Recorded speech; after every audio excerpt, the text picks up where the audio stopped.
Hello, my fellow Westorians. Welcome back. It's another Sunday, another fun day, as we call them as of now. Then we're very happy to be here. In this episode, we'll continue our discussion on the early First Men, and attempt to finish that off for now by concluding with the Pact, which signals the beginning of the Age of Heroes. So we're not going to get to the Age of Heroes, but we are getting that set up. The Age of Heroes will be a topic that lingers a bit longer than some of these others because there's a lot more information on it, a lot of names, a lot more direct rabbit holes, so that'll be fun. But we're not there yet, and this topic is quite awesome as well on its own merit. The Pact is super cool, super interesting, surrounded by a lot of factors, a lot of high magic. We're wondering about, in particular, one big question today is how did the First Men start using and acquiring the magic of the children? What transpired to make that happen and the events around that? So should be a good episode again. And I'm thankful for all of you being here today, whether you're listening to the podcast version edited after the live stream, or whether you're part of the live stream, or whether you're catching the live stream replay on YouTube. We appreciate it equally.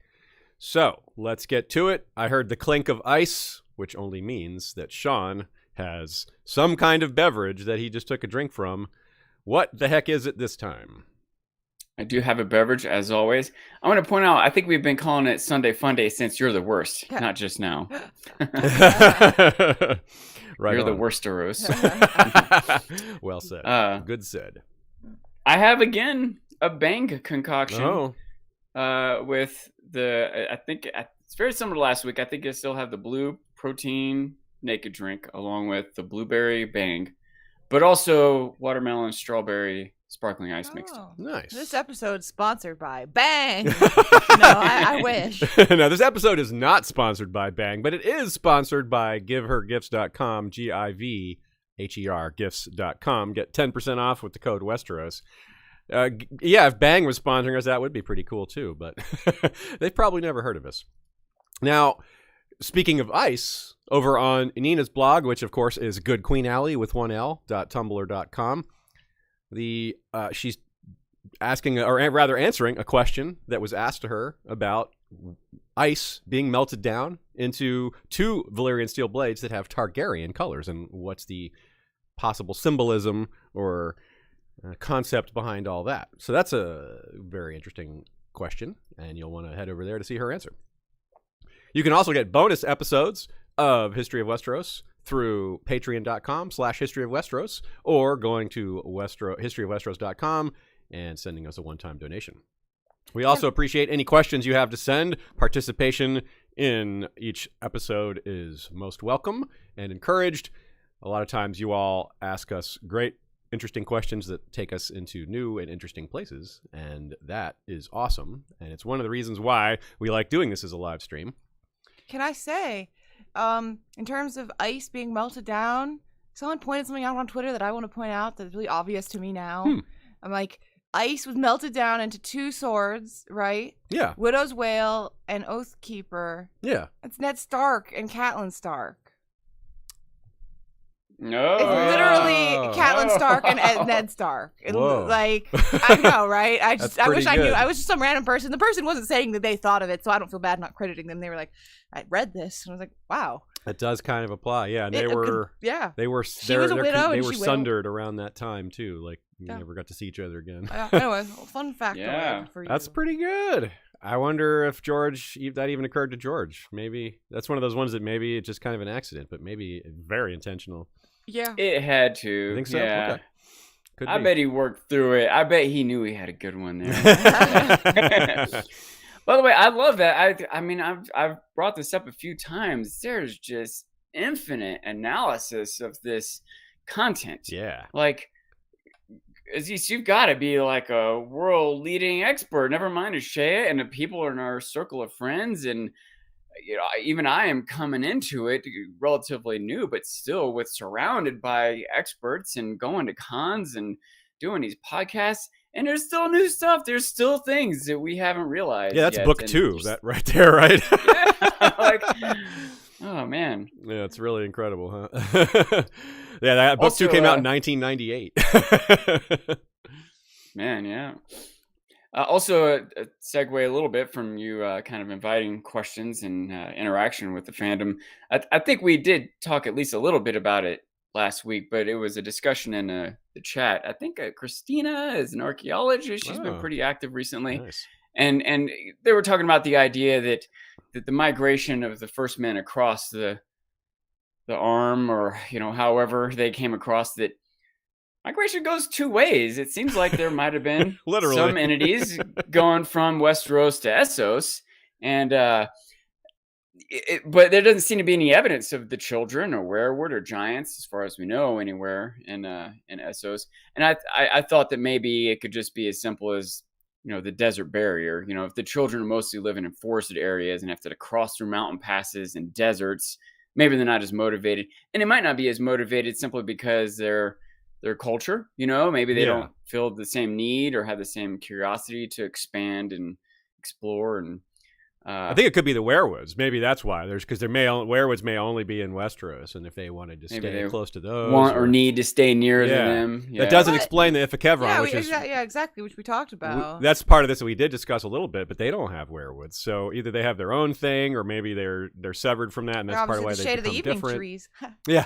So that's a bit of a puzzle. Maybe we can discuss the Ifakevron a little more when we get to that part of Essos. But one thing I want to say, slight correction there. There are lots of giants in Essos. Oh, yeah. Okay. I didn't so know that. there's All there's right. bones of giants. There's different giant species. There's evidence potentially that the hairy men of Ib are related to the giants, because giants are very hairy, right? Or so that's a distinct possibility. And that's something we get into in our episode on giants called When Giants Roam. So that's better discussed there. But yeah, it's a good question, Sean, because why would it just go one way? We talked about the first men, back and forth, maybe other species, things we haven't even mentioned, like megafauna, things like that. But yeah, I think you're right. The desert barrier is a big reason. But of course, as people bring up in the chat, every time we bring it up, it was darn a desert at the time. Yeah, I think parts of it probably were, Yeah. because of the mountains aren't new. And high mountains do cause deserts on the other side. That's kind of a normal thing. But that doesn't mean the desert was as big or as widespread. You know what I mean? But this is probably something that happened. The desert probably formed like many, many, many millennia ago. But I'm no expert on deserts forming, so don't take that with too much authority there. Just a strong... Other things could still affect deserts or mountains in their interactions, like just the directions of wind flow, which side the ocean is on, things like exactly. that. So we have a super chat from TKOK Podcast Network. Shout out to our friends over there. What's going on, Tommy? He says, was listening to last week's episode, and Aziz talked about why Greenseers didn't see the first men invasion. Jojen sees the Ironborn taking the Winterfell, but as the sea drowning people. Yeah, right? I wonder, maybe they did see it. They just didn't know how to... They just wasn't anything they could do about it, or they couldn't get their act together soon enough, or... I mean, if they'd never even seen a person before then, it'd be super bizarre. Yeah, what the heck is that? Or maybe they, I don't know, thought it was like, for example, there's a couple of, in both Lord of the Rings, I think it is the case in Lord of the Rings, it's certainly the case in The Witcher, which borrows some of the Lord of the Rings lore for their elves. The elves are portrayed as looking at humans as a short-term thing. The humans show up and they're like kind of annoying and dangerous, but they're like, oh, they'll burn out, they'll all die off, and then we'll be, they're like a lot of other species they've seen come and go. That's kind of what they expected. And maybe that's what the children saw, because they saw the short lifespans of humans and their not lack of connection to nature and their lack of wielding of supernatural powers, just similar to the elves, by the way, who had, in all these different stories, tend to have magic well before humans. So that I had a thought has a lot of parallels along there. that line. Go ahead. Yeah, I had a thought along that line too, that it might be that they, however aware of it they were, that maybe they aren't used to things happening so quickly. Right? Okay. They're on a longer Their lifespan. timescale. They're more connected to trees and nature. They've been kind of isolated, but men move fast, right? We have children more often. We're more ambitious, and they just might not have anticipated how quickly it was going to be at their doorsteps. Yeah, they may have had visions of homesteads and even castles and maybe not realized there would be thousands of them. Maybe you thought this was like, oh, there's going to be a couple of these or something, and like, oh, they're going to build this, and it's like, no, they're going to build lots of these. That's they might have thought that it would take thousands and thousands of years to come to fruition, and not just a few generations or whatever. Yeah. So. And that is a good segue to our first topic today, the proliferation of the first men. We talked about them arriving in Dorne, taking all the nice, best places in Dorne and staking them out and building homes and farms and whatever they could do, establishing castles. And given the natural progression of migration, as discussed last time, we saw that the peoples of Dorne are also among the oldest, if not the oldest in all of Westeros. Some of the lands they staked would have been the first lands anyone ever staked or laid claim to on this continent. And we noted as an aside that given the shape of the Arm of Dorne and the possibility that the Stormlands was accessible via the bridge directly, it's quite possible those are among the oldest as well. Perhaps the second oldest if we're trying to do some rankings here. But the kingdom that comes next, most certainly, would be the Reach, as it shares borders with both of those two kingdoms. So anyone leaving Dorne to go north would have to either go to the Stormlands or to the Reach. And similar to the Stormlands, if you're going north from there, you're either going into maybe the area that's now known as the Crownlands, which is maybe the Riverlands, because back then there certainly wasn't any Crownlands. Anyway, the most ancient parts of, say, Old Town's history are unknown to us, and the Maesters both, but it has been a prized location since its inception, the mouth of a major river that leads to the sea. That's a hugely valuable thing for trade. And as it turns out, the name Old in Old Town is an understatement. So we know people have been in the Reach for a long time. But Crackclaw Point, like I said, and then the Riverlands, and then the West. People would start heading into the West. Now, we're going to have a little more detail on some of these individual locations when we discuss those individual regions later in the book. That is how the book is laid out, so that's somewhat how we'll cover it. We do occasionally jump ahead to grab some detail like we did with Dorne, but usually we'll just take them one by one in the order that they are in the book. A vast amount of completely unrecorded history happened during all this time, right? An incredible number of kingdoms, families, conflicts with native species, adventures, founding events. It would have been a time of firsts. Firsts of the first men, right, Sean? Yes. And the first humans to ever see rivers, like the Trident, the Blackwater, the Mander, the Honeywine, the White Knife. The larger rivers would be significant borders in these early days. Not only would they be great places to live, but you wouldn't. The first men wouldn't be looking to cross a whole lot of rivers. Certainly they would cross some, but right, they're not a seafaring people, and that's, rivers are different than seas, but it's the same difficulty. If you're not a seafaring people, you're not likely to be doing a lot of crossing of big rivers, at least not via ship. You might find fords and do things like that, but even seafaring people, it's not quite the same thing as crossing rivers. Yeah, yeah, absolutely. You use different style craft are used, and we're talking time when they wouldn't necessarily know a whole lot about that sort of thing. Some maybe would, but that kind of knowledge wouldn't be widespread as far as we know. There'd also be the God's Eye and lesser lakes like Red Lake in the Reach and Long Lake in the north. Lakes are, of course, as sources of fresh water and fish, would be likely targets for early settlers. The Western Mountains, the Cranugs, the Vale of Arryn, the feature later known as Alyssa's Tears, for example. Imagine being the first person to see that.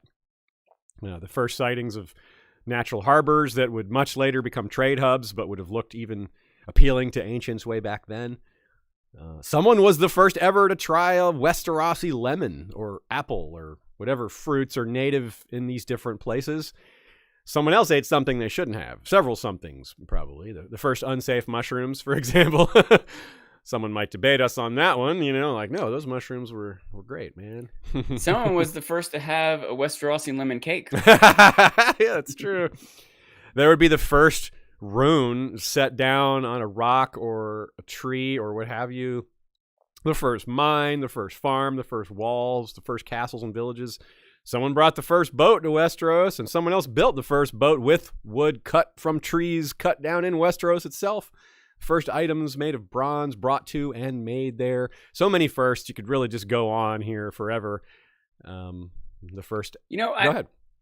I had a couple thoughts when, thinking about the different firsts that there would be, and some were kind of maybe darker, like there would be a first murder and a first trial. True. And a first, True. But there would also be a first work of art and a first book. and maybe even a first library. But it also occurred to me that those would probably come much later than where we're at here. Yeah, like a right? library The would be first much book, later. like, yeah.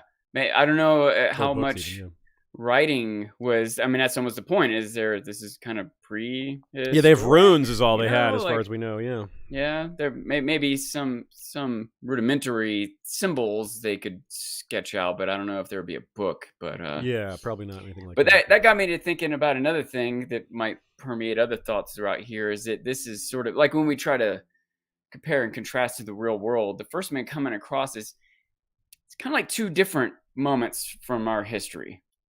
One is the natives coming across from Asia to the Americas. Yeah. And then the other is Europeans coming across from Europe to the Americas once the natives are already here, right? So there's sort of like, if when the natives had come across, if they were already being children of the forest or whatever, we're already here, you know, but it's that wasn't quite the real world scenario. So we get two different sort of comparisons to make here as they're first to this new world, but they're also not really the only ones here. So they're going to have some European parallels to how they treat the people who were already here. Yes. But the European world was more advanced than the first men coming across. They did already have books and boats and, you know, more technology and such. Yeah. Yeah.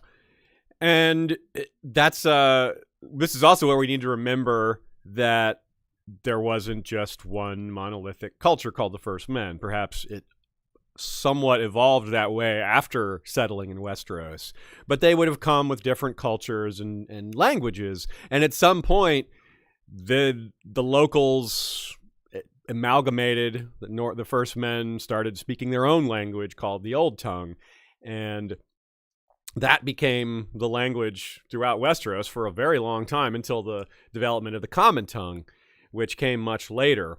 Now, you still see the Old Tongue spoken. We've seen it spoken in the books by the giants, and for example, and the children use it a little bit, just briefly when speaking with Bran, to refer to what the giants refer to them as, for example. And as well, Tormund and a lot of the wildlings still speak it. He speaks it to Mag the Mighty, for example, and there's probably a few other examples like that. But anyway, it's pretty neat to see and think about. That would have taken a very long time to happen, most likely. I mean, it started probably early on and then continued to develop. But these are very slow developing things a lot of times. And of course, languages are never finished, right? I mean, English is still evolving. Yeah. Every language is still changing, even if it's just the vernacular that changes. But new words are added to the dictionary every year. You know, it's so well established that little changes like that don't change the big picture.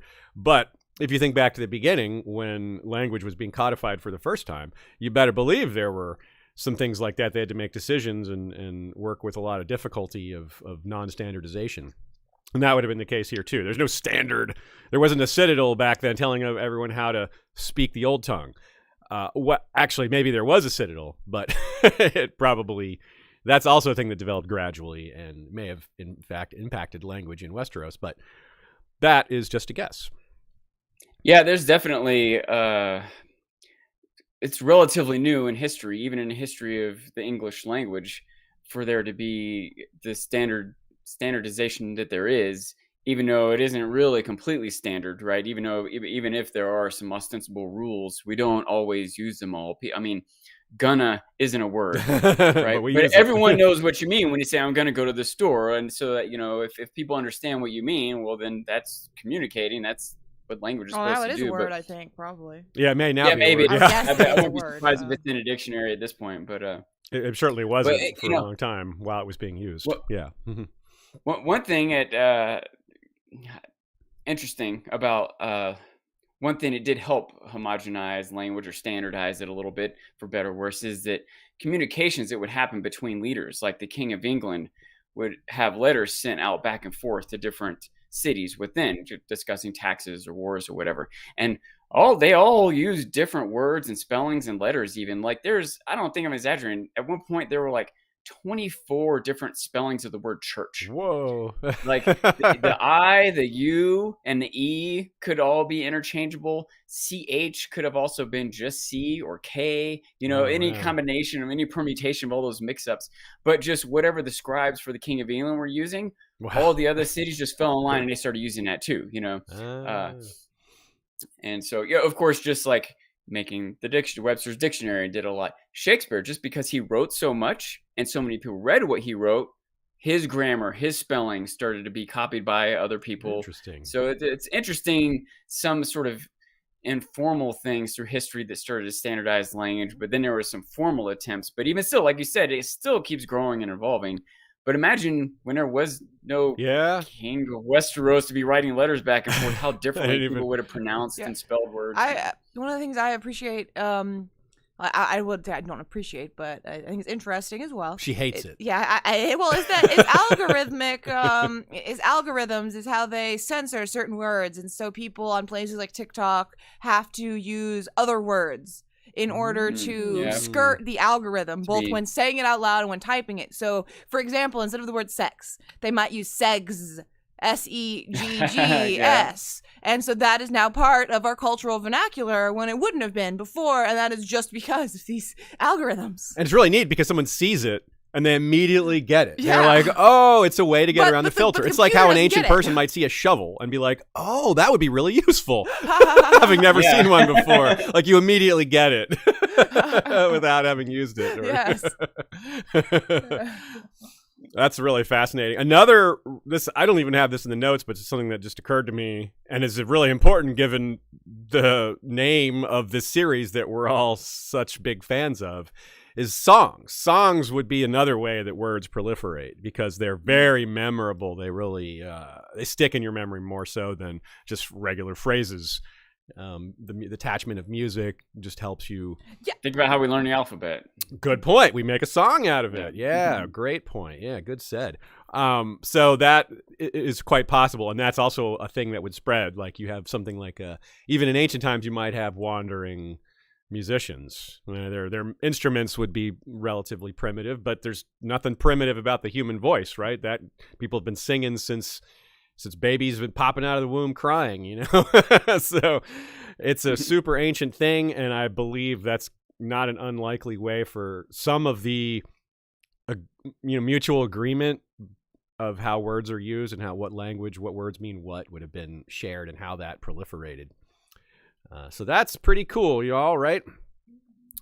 One of the other pieces of evidence for cultural separation and diversity amongst the first men that we touched on briefly is the variety of government styles. We saw that example of the lemon moot, for lack of a better word, and we have the king's moot and sort of proto-democratic ideas like that. But we also have tales of early high kings and things like that. And surely there were other chieftain-style iterations. I almost said alliterations there. They probably had that too. Alliterations as well, yes. We're just talking about songs after all. But there's things like the first men, the king of the first men in the Barrowlands, who apparently claimed dominion over all the first men, which seems a bit much for such an early time. But hey, couldn't have stopped him from declaring it. He declared first. Yeah, he declared. I called it. So he was the first person to discover dibs. Yes. That's what Shay is saying. Dibs on dibs. It was a very powerful discovery. It's kind of funny, but also, it really is a lot of how history's been defined. You're right. First one there gets it. You're right. And unless someone stronger comes along to take it. Yeah, there's the rule of dibs and the rule of might makes right. Yeah. Yeah, there's the reason kids kind of figure those things out, right? It's as a child looking at our species or the version of our species in this fictional setting. Things that we learned as young humans are also things we learned as a young species, perhaps. Maybe there's echoes of that. So when we're looking at all this, one thing that occurs to me, I'm sure it's probably occurred to a lot of y'all as well, maybe you haven't put it into words, is that it can be pretty difficult to separate, as Sean was expressing here, talking about, well, when did books come? When did they have this? When did they not have this? It's difficult to separate super ancient from ultra ancient. And which of those is longer? Which is older, super ancient from ultra ancient? Yeah. That's kind of my point. I don't know. I don't know. But I think ultra. yeah, I think maybe ultra ancient does sound more than super ancient. But that's kind of the point, right? We don't know, like 4,000 years ago versus 5,000 years ago. We can't really tell the difference, but there's probably pretty substantial differences in some ways, and also some things that probably aren't that different. You know what I mean? So things that are attributed in the Age of Heroes, when we get to that, we're going to see all sorts of things that are absolutely anachronistic. Like you've got knights riding around way before knights were a thing. You've got just other examples like that of things that don't actually work for the timeline they're said to be in. But, you know, that'll be something for us to think about when we get there. So, yeah, folks, if you've got other suggestions for firsts, put them in the chat there. And when we get to our first stopping point to take some questions, we'll throw out some of the better ones and see what happens. Now, we talked about first men, we talked about children, we talked about giants. It's finally time for us to mention the other possibility, the idea that there was another race, or still is, perhaps, that lives beneath the sea, or that came from over the sea from the far west. Here's our first quote of the day. But on Westeros, from lands of always winter to the shores of the summer sea, only two peoples existed, the children of the forest and the race of creatures known as the giants. A possibility arises for a third race to have inhabited the Seven Kingdoms in the Dawn Age, but it is so speculative that it need only be dealt with briefly. Among the Ironborn, it is said that the first men to come to the Iron Islands found the famous Seastone Chair on Old Wick, but that the isles were uninhabited. If true, the nature and origins of the chair's makers are a mystery. Maester Kurth, in his collection of Ironborn legends, Songs the Drowned Men Sing, has suggested that the chair was left by visitors from across the Sunset Sea. But there is no evidence for this, only speculation, speculative that it need only be dealt with briefly. Yeah, so it's really cool an idea. And when we did the proper portions of Valar Rereadis, we brought up the deep ones whenever we could, whenever it seemed appropriate, because there's plenty of times where they pop up throughout the books as a local legend or as a concept. And certainly this book is where they come up perhaps the most. But I have a surprise for you all. We have a surprise for you all, which is actual photographic evidence of the first time any first men laid eyes on the Seastone Chair. And you might actually recognize these two gentlemen that are credited with the discovery. The first photograph. This is the first photograph in Westeros. Folks, if you're listening to the podcast and don't have access to see this, we'll provide a link for you. You can go to our Facebook group or Discord or wherever. We'll share this link around. What it is you're seeing is Michael Klarfeld's artwork. This is his rendering of the first men discovering the Seastone Chair, and that is indeed me and Sean, who were the models for this. We stood there and pointed, and yeah, Sean had like a broom in his hand. Yeah, Shea took a photo and sent it out to Michael, and Michael did his magic. The hardest part was finding the Seastone Chair, so we could point at it. And it turned out to not be that hard because it was just in our living room. It was like, whoa, all this time. It was really quite strange. Our living room looks like that? Yeah, it needs a little work. No, that's silly as shit. It was just the Seastone Chair was in the living room. Yeah, get real. So it is a little odd to think about, right? We've talked about the deep ones before, and I'm not sure that's the answer here, because why would people who live under the sea put a big chair up on land? It doesn't necessarily work for me. It's not out of the question, but it seems a little odd. The idea that they came from the west, that does make more sense. And you could also say, well, look, this history's just messed up here. Why? Surely that's just a mistake, that the chair was not just put there. That's just something they say. Yet, we have examples of strange Blackstone elsewhere in the world, don't we? Now, Sean, this is something we've talked about before, but you're just now noticing it. So I'm excited, and a lot of other folks out there are going to be excited to hear, that you've picked up on this and we can use it as a springboard to discuss a little bit and tell people where to find more discussions on it. Yeah, I was intrigued by this idea, and there's even other mysteries and bits that I didn't type all out here, but just got my brain stirring. Like the Seastone Chair was found in Old Wick, right? Yeah. But where is it now? It's still there. It's on Old Wick. It's not on Pike. It's not. Wait, is it on Pike or Old Wick? I guess you're right. It would be on Pike. Yeah, it's on Pike. Or was that where it was So found? how did it get there? Is it heavy? How do they move it? Has it moved before? So I don't even know how connected that is in any mystery or the truth of the original tale. Yeah, that's a good point. Yeah, I actually never thought about the moving of it. It didn't actually kind of slip my notice that it was not that it moved. But you're totally right. Yeah, it can't still be in. Yeah, it had to go to Pike because that's where it is. Yeah. So, but other thoughts. Just I think I stumbled across this. Really, I think I just did like a search in a Song of Ice and Fire. I knew we were going to talk about the painting of us, and so I just wanted to read up a little bit on it. And I saw that in a different section in a book, Private Iron. No, I think it was Old Town or Old Town's in the Reach, right? Mm-hmm. Yeah, they're talking about the base of the High Tower in Old Town is also constructed of some black material that's different from the rest, and there's speculation about what it might be, and it seems similar to, I guess, what the Valyrians sort of construction, black stone, but it doesn't have the same ornate design, so they're suspicious.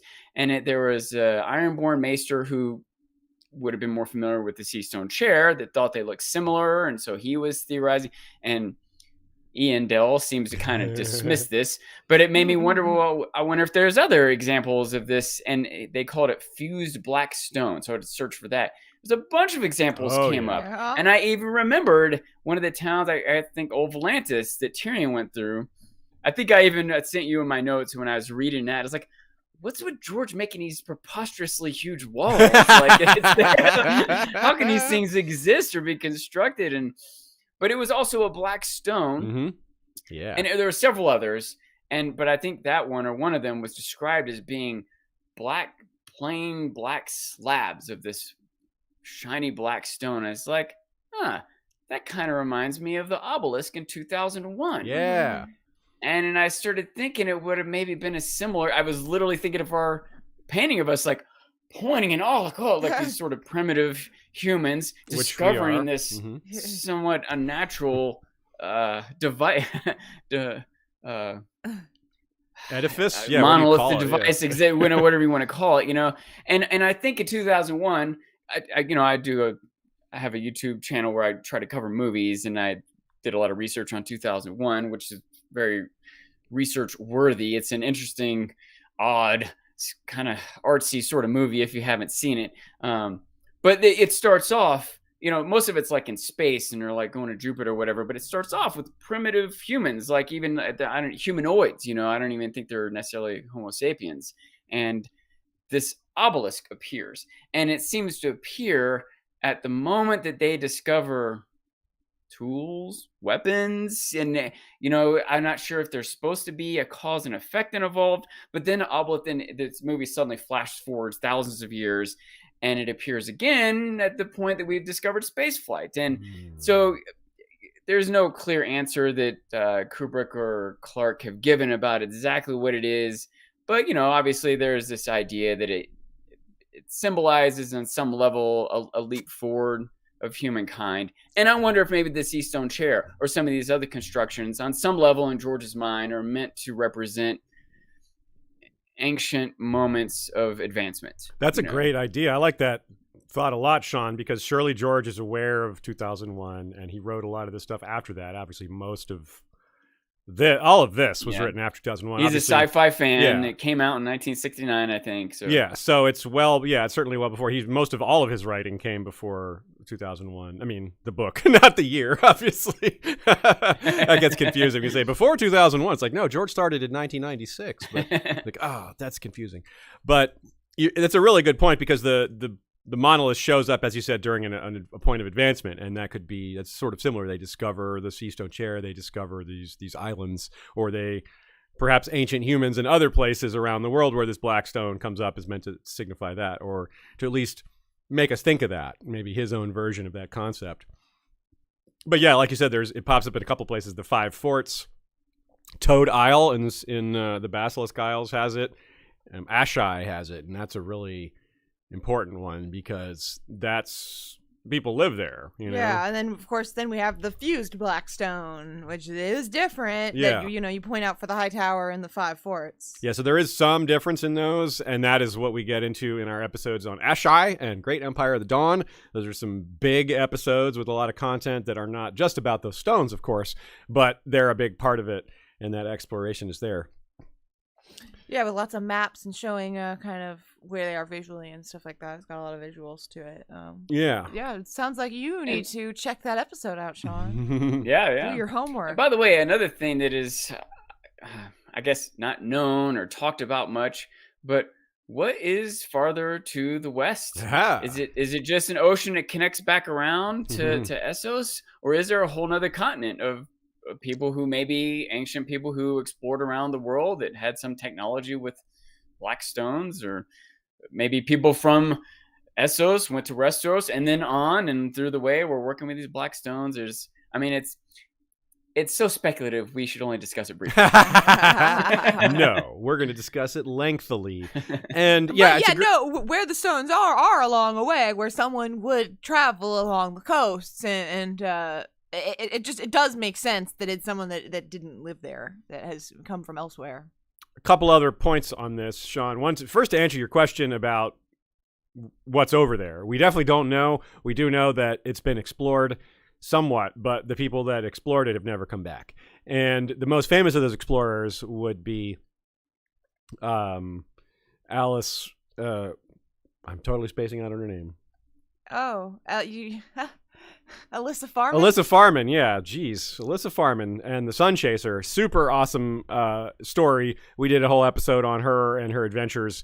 And there's some evidence that maybe she found a way across, but it wasn't documented. And I think one thing that's inspired here as well is this, beyond the possibility of an ancient seafaring culture that figured things out, which is not a wild thought at all. For example, the people of the islands that are now around Australia and Indonesia, those folk figured out how to go really, really far in really ancient times over the sea. Like, I mean, really far. So we shouldn't put it past ancient people just because a lot of our ancestors weren't that sort. But it is entirely possible. So it's not something that's like George is stretching the limits of ancient humanity's abilities or anything like that, which would be fine even if he did, because he can always mix magic in there to make it make sense. You know, it would have been easy to go farther on the back of a dragon. That's for sure. Very sure. But I'm not sure it would be enough to cross a whole vast ocean. The dragon might get tired. I'm just saying that's what the Polynesians did, clearly. Yeah. The Polynesians, that's right. They had dragons back then. That's right. Now, another interesting meta, like fictional inspiration that George might be working with a little bit here is the Seanchan. Yes, the Seanchan. that they aren't named after. It's covered by a beard. Yeah. The Seanchan, if you watched the Wheel of Time TV show, you saw them introduced right at the end of the show. And that's kind of the concept with them, which George is very well aware of. The Wheel of Time. Wheel of Time is an inspiration for George, and they sort of came out around the same time, George and Robert Jordan. Their careers intertwine in a lot of ways. A lot of people compare those two quite a lot. So it's entirely possible George was thinking of this race of humans that went west long ago and then eventually returned after a huge number of generations. Like thousands of years, I think. I don't even remember, and the TV show will probably change how the time span. Point being, it doesn't really matter the book canon versus the show canon. The concept is what matters here. George may have taken that idea maybe in reverse. Maybe some people left, or maybe they will come back. I don't suppose that's going to be a part of the novels, like some bunch of ships showing up on the West Coast. If that happens, they'll be Euron ships. They won't be some heretofore unmentioned race that's coming out of nowhere. Because, hey, this isn't Wheel of Time. But unless he has a lot more books planned. Yeah, George is like, actually, I thought maybe it would take 7 or 8 books, but now I've decided to add a whole nother 5 books. Yeah. Now, that's another point we need to make, talking about the first men arriving in the Iron Islands, because, for example, there wouldn't be necessarily the difficulty getting there that there would be for a lot of other first men as it pertains to seafaring, because, you know, while they're not a seafaring culture, they had to have some ships and boats here and there, at least a few. You know, it couldn't have been a monolithic. None of them had boats, but anything you can see from the coast, I would think they would have explored. And that's where the Iron Islands are come up here, because you can see, I'm pretty sure you can see the Iron Islands, if not from the west coast, then from the mountains on the west coast. So they would be visible. You'd know they were there. It's a difference between bold adventurers striking out, trying to find new lands, and, oh, we can actually see that over there. Let's see if we can get there. Right? It's a pretty big difference, don't you think? Yeah. Absolutely. Yeah. So, do we have an idea of how far off the coast it is, by the way? Is it like a mile or 100 miles? Well, you can look at the maps and kind of get a general idea, but that doesn't give you, it's not going to give you numbers, I don't think. But they're not far. That's why I think they could probably be visible. I could be wrong about that, but I think because they have mountains on them too, that they should be visible from really far. I believe at sea level on Earth, you can see about 14 miles. Okay. If you're on a ship on the ocean and there's another ship 14 miles away, you should barely be able to see it. Okay. I suppose I don't know for sure if your eyes are good enough, but it would be on the horizon. But if you're seeing mountains on the horizon, that would be far. That would be a lot. You could probably see a lot if the mountains are higher up, or if you're higher up, you can see way farther out. Like the degree of difference is amplified, you know. Yeah. So. And we also know that the Ironborn, because they sail in longships, they don't do a lot of they're not big on open ocean themselves. So their way of raiding was always to just stick to the coast. So you would think that they leave their islands and that wouldn't really fit what I just described if they have to go over a large stretch of ocean in order to get to the coast in the first place. But anyway, we don't have precise numbers here. So here's an interesting point from Nina.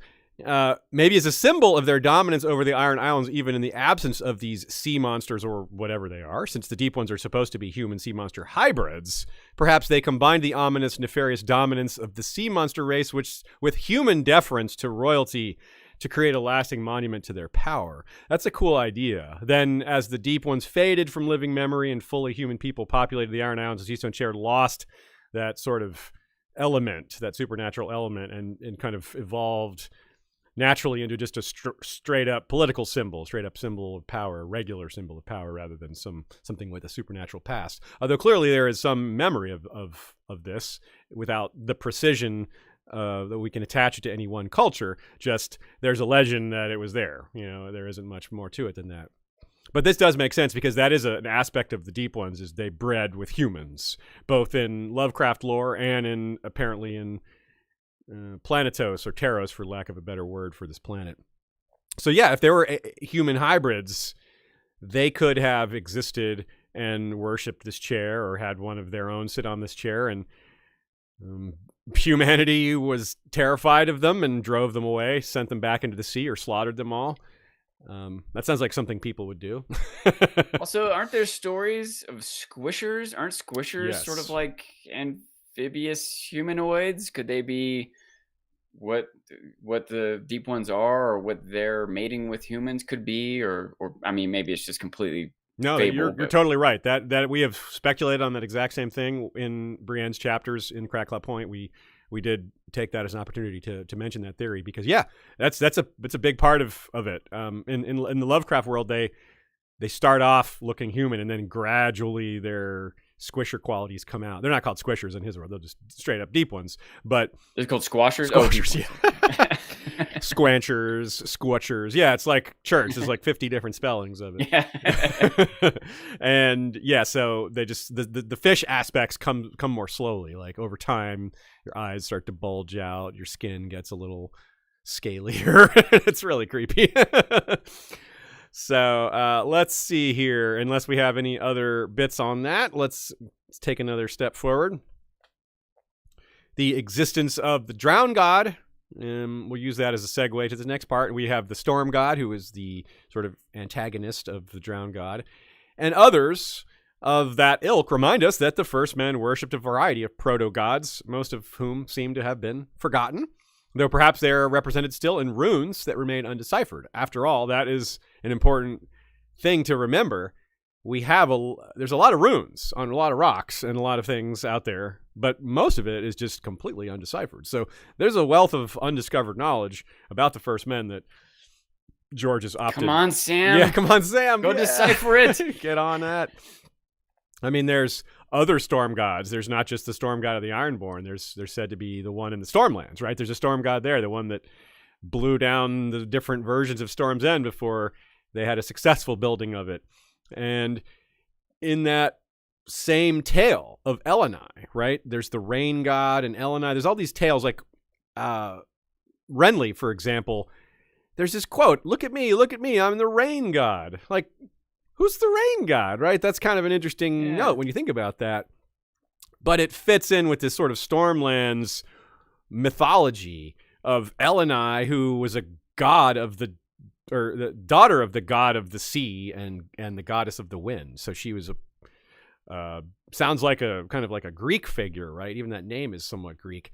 But this is an example of a human breeding with a godlike child, which is also very real world mythology style, and it opens up the same concept. Like we just talked about deep ones breeding with humans. Well, here we have gods breeding with humans and creating hybrids. So one of the reasons this is a really important concept is because like I said at the beginning, is how did humans acquire these supernatural abilities of the children? But there's also these other things.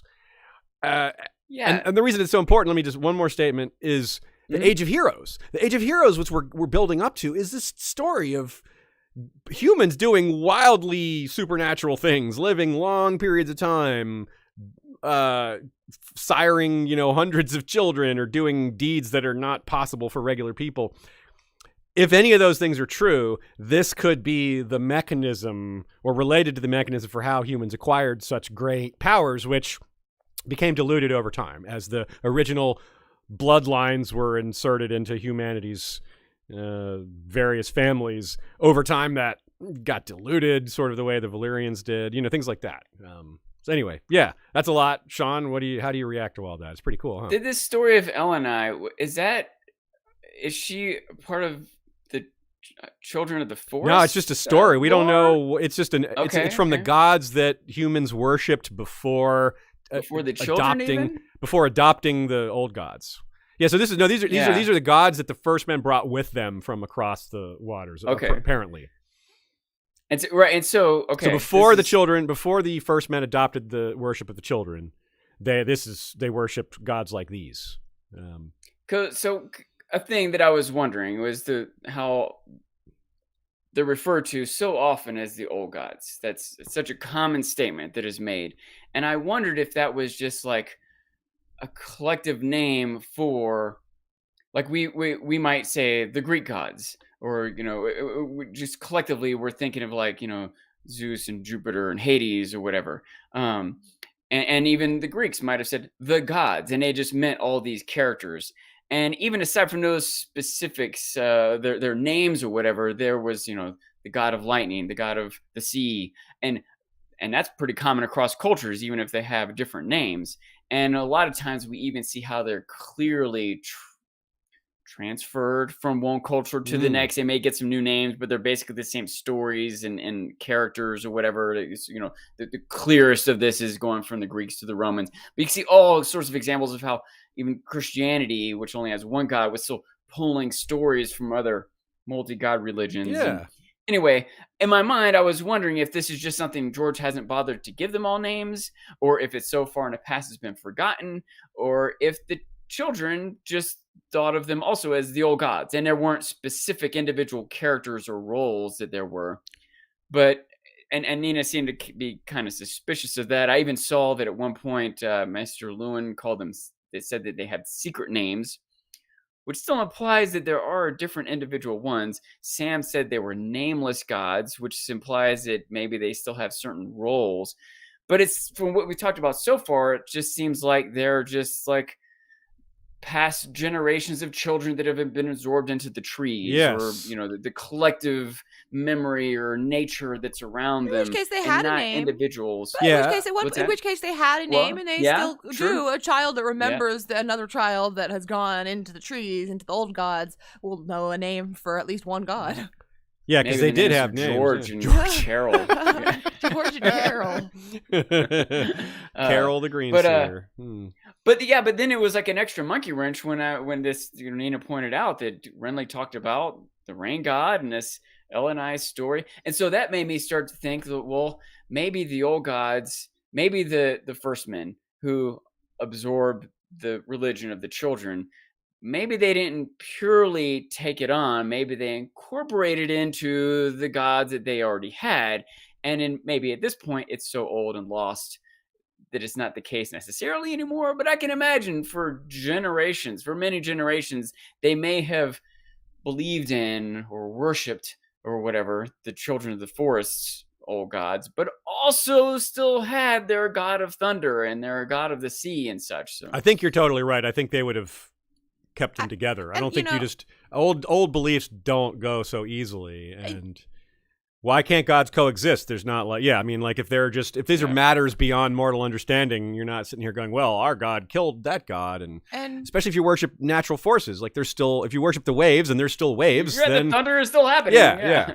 And one thing that, happens a lot, I mean, what Sean was talking about is that, we take on gods as our own, we take on stories and all that. Just the idea that if the children of the forest had certain stories about their gods, about their past, that it might have been transmuted into a story about the storm god and the rain god and Elena, that might have been this is just one example, but that might have been a story that the children of the forest told, and that then they turned into a story about, not in this particular case. I do think this sounds more like human behavior, considering it's, talking about eventually castles, and all that. Yeah, but that's a great idea, Shay, because what if you have like the notion of, or looking at it both ways, really, meaning stories that the children tell or stories that humans tell about the children, thinking that it's the act of their gods, meaning the green seers of the children have some powers over nature, and perhaps significant powers over nature in some cases, especially if the breaking of the arm and things like that were real supernatural events. Then early first men might see these things and think, oh, that's the Lord of the Waves or the Lord of the Skies doing that. And then later, that's how they would attribute it. But then later they would be like, oh, actually that was the children of the forest. That was the green seers, which would also go a long way as to explaining why they eventually pushed their old gods aside in favor of the children's old gods, because over time they would see, look, these are the ones that have actual real power. We've got rather than real stories evidence or explanations for nature around them, they see the as you said, the real power.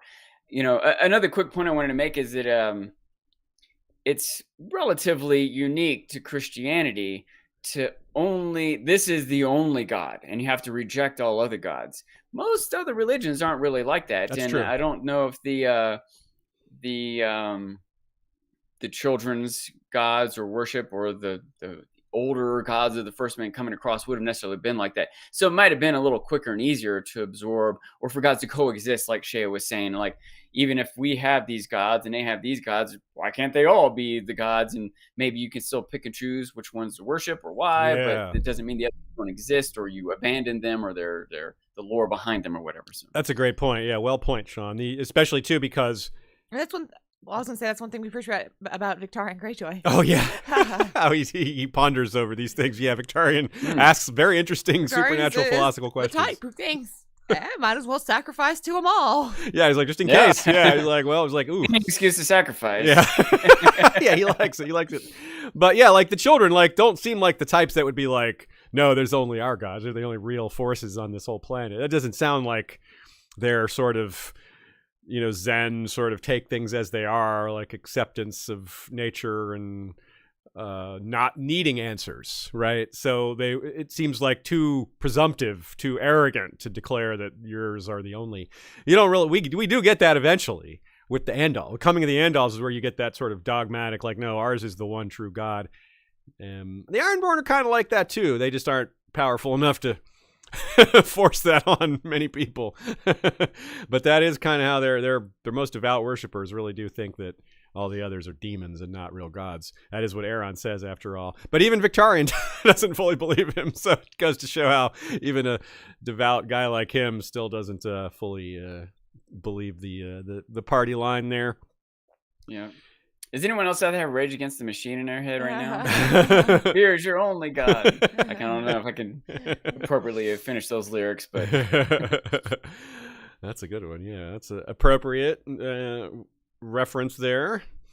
So just a few other examples, like when we talked about, I think it was in the Sworn Sword, where there was that mention of that other deity, and then Godric Borel in A Feast for Crows, or A Dance of Dragons on the Sisters, mentioned gods of old as the Lady of the Waves and the Lord of the Skies. Nina reminds us of those ones. Those are good examples.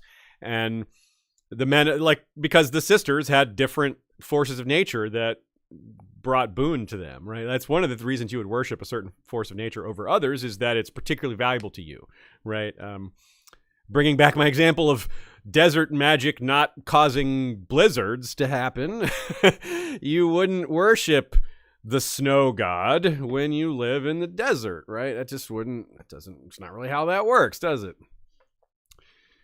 And further setup of the concept of the Age of Heroes, we're going to have characters like Garth Greenhand. Nina mentions him as someone you could potentially see as a deity. He was somewhat worshipped, and you can see why, given the tales attributed to him. He fathered just an absurd number of children, and apparently, like, similar to tales of Johnny Appleseed, where anything he touched bloomed, and including possibly the deserts. Well, that does sound pretty godlike, and for us to suss out a legend like that and try to make sense of it, in the real world, we would say it's just fancy, but here we would say it's probably not just fancy, it's probably part fancy. It's probably, it might be an exaggeration, but there might also be some fantastic elements that are mind-blowing and incredible that have been forgotten, like, as well. Just because some things are exaggerated doesn't mean there aren't equally amazing things that just no one ever recorded.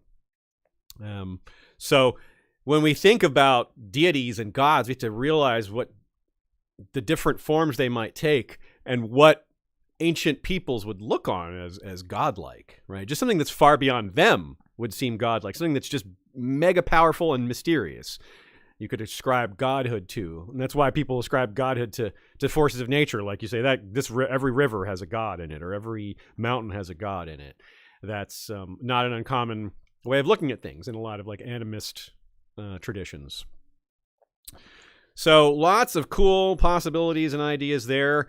If we mix in magic with these ancient beliefs, it really gives us a lot of fun and interesting possibilities that sets up magic within humanity that gets passed down generation upon generation and occasionally still lingers, which is why we have elements of that in the story now, like skin changing still happens, green seeing still happens. Valyrian bloodlines are a parallel example of this. We'll talk about a little of that more later too. Any more thoughts on this, Sean or Ashea, before we do a little moving on here? I'm holding back a floodgate of thoughts on religion and histories and potentials and how it works and how we interpret them, but that'd be too much of a tangent. Okay, we'll probably talk about it even more as we go on. Yeah, you can let out little bits at a time, little squirts here and there. So here's a little tidbit I found on Westeros.org. I was browsing back on there again after and during having Elio on. While we had him on, you were browsing. Yeah, while he was talking, I was browsing. Yeah, no, no, not really. Not that. Just kidding. I would give you kudos for being able to do that. It's too much for me to keep up with the document, what I'm saying and what you're saying, and what gets abandoned is the chat. I look at it later, but every time I look at the chat in the middle of the stream, you ask me a question, I'm like, wait, what were we talking about? I can't imagine browsing something also. That's one of them. It's not one. There's a couple of reasons why, but one of the reasons why we had to have, or it made sense for Ashea to spend more time behind camera and doing all this work is that just what you're saying. There's so many things that go into a live stream, and keeping track of live comments is one of them. We don't want to miss what y'all are saying, but it's hard not to in some cases because there's so many people saying good things. So the comment that was that I took note of here on Westeros.org was from a commenter named Odie Dragon. Odie like Garfield's Odie, so that's a good name. A dragon. Can you picture that? A dragon that looks like Odie? It would be from drooling Garfield. a lot, I Yeah. think, right? Because A very dumb, drooling dragon dragon. drool, yeah. And happy. Yes. Blissfully happy. Very happy. You're right. Totally unflappably happy. You could not upset this dragon. Odie the happy dragon. So George was on a panel at Worldcon 2004 about the subject of gods in fantasy. And according to Odie Dragon, George said, he said that in the real world he doesn't see gods, but he does see religions. And he creates religions, not gods, which is a very succinct way to put it. And it makes sense given with the way he's written it. Wouldn't you? That does reflect in his writing, don't you think, Sean? I do, and I appreciate it. In fact, I think that on one hand, it causes trouble for us to interpret, right, what's going on. Like, we know there are fantastic or mystical forces at play, and we see some parallels between different cultures, phenomenons and namings of them, and religions. And it leads us to want to think that there's some central power or God behind it all that's just playing out differently in these different cultures or time periods, but we don't really know. And I think that ambiguity is what makes it more interesting and more worth researching and discussing. And if he just came out and tried to tell us it's the midichlorians, it'd be more frustrating. Yeah, it's the midichlorians. Which is funny because that is a thing in the bloodline, right? Like, which it wasn't necessary to do that, but that is like that's how it relates to what we're talking about, because we're like, how did they get this magic in them in the first place? And yeah, it's not like they tried to explain how midichlorians came into existence in the first place, but yeah, it was bolted on rather than something that's kind of been there all along, like it is here. This was set up, at the beginning, so it's a little more. It probably both gives George more liberty to write without pinning him down to the exact details of what some certain god did or whatever, and also is a more realistic way to I don't know, for him and us to perceive how the world works, because we don't have, like, even in our real world, which for all of history, most people have believed in some sort of God or another, even though there's not real solid substantive evidence for it. But we're still compelled for one reason or another to buy into it. And that would be the case in this world. Whether the gods are real, who they are, which ones they are, or whatever, there's still going to be religions popping up trying to interpret them or what they perceive as being them. And so it makes sense for him to write it that way too. I agree. That's good said, Sean. Very, very good. Okay. Moving on. We're roughly at our halfway point here. As always, the halfway point sometimes doesn't turn out to be the halfway point because our episodes go where they go. We allow them to flow in directions that we don't always know they're going to go. We prepare a lot, but we also leave ourselves open to go in new directions that we didn't prepare for.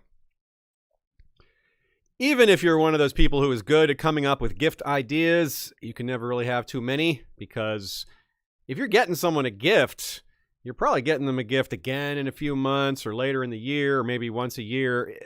Very often, people you get gifts for, you get them for recurringly. Let me suggest a givehergifts.com package. That's give, G-I-V-H-E-R, gifts.com. These gifts are different than the rest because it's an experience that you and your partner can do together. Can create a connection that way. A little more personal. Erin, the owner, started givehergifts.com recently, so it is a small business, and a lot of people prefer to support small businesses, and a lot of gifts maybe has a little bit of a vibe to it when it comes from a smaller independent spot. See, here's the real reason to support them. See, if you support Give Her Gifts, you're also supporting us. Double whammy here. That's true, I suppose. You're right. Last week, I showed off the beeswax candle that comes in a lot of the givehergifts.com packages.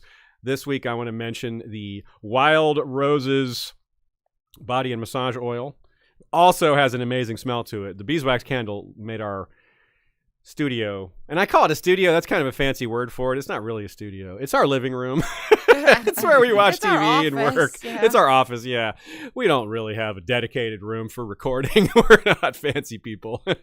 But this Wild Roses body massage oil is a little bit fancy. Was it like blue roses? It might be blue, or it might be golden roses, because I actually think of, whenever I think of Game of Thrones and roses, I think of the Tyrells. So I think of golden roses first. So we'll say that some of Really? them are You think of them golden. first, yeah. Yeah, some of them are red. We'll say think there's a of the variety honor. of rose colors here. Blue, red, golden. They all look great. Wild roses is east. I don't know. That's kind of crazy. Do they have tame roses? That's more my thing. Yeah. Tame But yeah, roses. it does smell good though. I guess tame roses don't have thorns. But yeah, it does smell really, really good. I tried some on my leg last night and earlier in the week as well, because I have like some dry skin on my my calves, which I'm sure you really needed to know that. Yeah, I was just thinking But- that. On my calves. That's not gross, right? so I tried it out there, How and old are your that's when I got to. calves? I'm sorry. How old are your calves? The same age as They're the not rest full-grown of me. They're cows not yet. full-grown cows. Okay. Yeah. Isn't that weird? We walk around on baby cows all our lives. They never get older, even as we do. Boy, this ad took a strange turn, but I will say, to relate real quick, Aziz, moving from Atlanta, the south, which is pretty humid, to Denver, which is pretty dry. I have dry skin out here. Really? Man. Oh. Asthma. Yeah. actually, personally, my own experience is similar there, because when I used to go to Colorado every summer with my mom, because she played in a music festival there, it was like her summer job, and I would get nosebleeds when I was a kid. Oh. Yeah, it would just start just Oh, randomly. from the Dry. dry air Yeah. with like dry. I would just be your walking down the nostrils or street, and all of a sudden, just starts more. That's even more TMI for y'all, but it's just like that. It's totally a thing. Your body has to acclimate to that. So here's another use for the Wild What- Roses oil So what that code can people use? I'm sorry. So people can use a code? The code is Westeros. We try to keep our codes consistent. Sometimes it's history, sometimes it's Westeros. But this one is Westeros. 10% off. Give her gifts. GIVHER gifts.com. And check them out. Get yourself some of this, or rather get your partner some of this. And My Have a favorite great thing time. that came in it was a pebble, by the way. what's that? My favorite thing that came in the box was a pebble. It came Yeah, with there's a very pebble smooth that comes in the pebble. box. Tell You them know, about that. Because of the penguin and the pebble. Penguins, they look for the perfect pebble for their loved one. It's kind of like an engagement Huh. ring. But yeah, they'll search out a perfect rock and give it to their partner. It's very sweet. There's an animated kids movie about it called The Pebble and the Penguin that I liked a lot. And so I appreciate it. It's a little box, and it's like So you get a perfect rock. penguin gift as well in your givehergifts.com package. So that's pretty And cool. the code is Westeros, not dry calves. or nosebleed. Yeah, it's Westeros. Question from Dornish Dame. Really loving this new VRR section. That's the end. No, it's not a question. Just kidding. Looking into world building, George's inspirations for the series, and the accuracy of the information Yandel is presenting. A couple of quick thoughts. Very interested in the idea of what cutting down a werewood does in terms of loss of knowledge. How would the dead werewood tree at Raventree Hall fit into this? Is the knowledge still preserved there, or has the Bracken curse removed it? Also, regarding Arya and Jon's increased warging/wolf dreams, although they have them in the first 3 books, I feel they really take off after Arya witnesses the aftermath of the Red Wedding and Jon loses Ygritte. Could a traumatic incident push them into it the same way illness appears to do with Green's here characters? All right, let's parse that in half. That is 2 pretty distinct questions. Let's talk about the tree and the holding on of memories. Great question, by the way. Does a fossilized, sort of dead or petrified tree, is that the same as being dead or same as cutting it down? My instinct is to guess yes. A dead tree is a dead tree. Doesn't matter what kind of dead it is. Yeah, But I agree. Shea agrees. What do you Do you think, agree, Sean? Sean? Do you I don't concur? know. I'm torn. I will say that this mycelial network that I've learned about recently, it does make me think a little bit differently about it. You know, oftentimes tree stumps, like a tree that's been cut down, and you still see the tree stump, it's still alive. That's it lives a true. long, like years and years and years. The network system, the fungus and the roots and the microbes under the soil keep sending it nutrients and keep it alive. Mm. So I guess maybe, you know, if the tree is dead, maybe not. But If it's how sure are you that it's dead? good, okay, you know? so that's a really good way to delineate the difference there. Yeah, and this is a wonderful example, Sean. Recall, if you will, Jamie's famous werewood stump dream. that he has, his biggest multi-page long dream with Brienne and down below Castle Rock and the Rhaegar and the Knights of the Tower of Joy. That is, he's got his head on a weirwood stump. So, boom, you connected some dots there. I like that idea a lot. And you're right that just because it appears dead, it may not be. But truly dead, I think you're right. That's a pretty good way to put it. I think if it's truly dead, then it's truly dead. And there's no other trees. There are no undead Even then, trees. I'm a little suspicious. Like, I wonder if maybe it's like if you took out the books out of a library. Maybe the knowledge isn't there, but it's still the potential is there. I don't know if that's the best way to describe it, but yeah, that's really interesting. Well, let's talk about the second. A library without its books is just a room. I'm just saying. If it doesn't have But books, you could fill it back up, right? If the right person started to take care of it I again. could fill it back up with fish, and it would be an aquarium. Be a weird aquarium, but I guess you're right. So the second half of the question regarding the trauma as a way to mimic the idea that like Bran's injury potentially helped open him up to receiving the signals that helped bring him on the path to green seerdom. Arya and Jon both have powerful wolf dreams. I've consistently argued that Arya's are even stronger than Jon's, and especially because she's gone into other animals besides ghosts, and Jon hasn't done that. So, but this is a really interesting point about connecting these traumatic incidents. The death of her mother, and seeing the Red Wedding.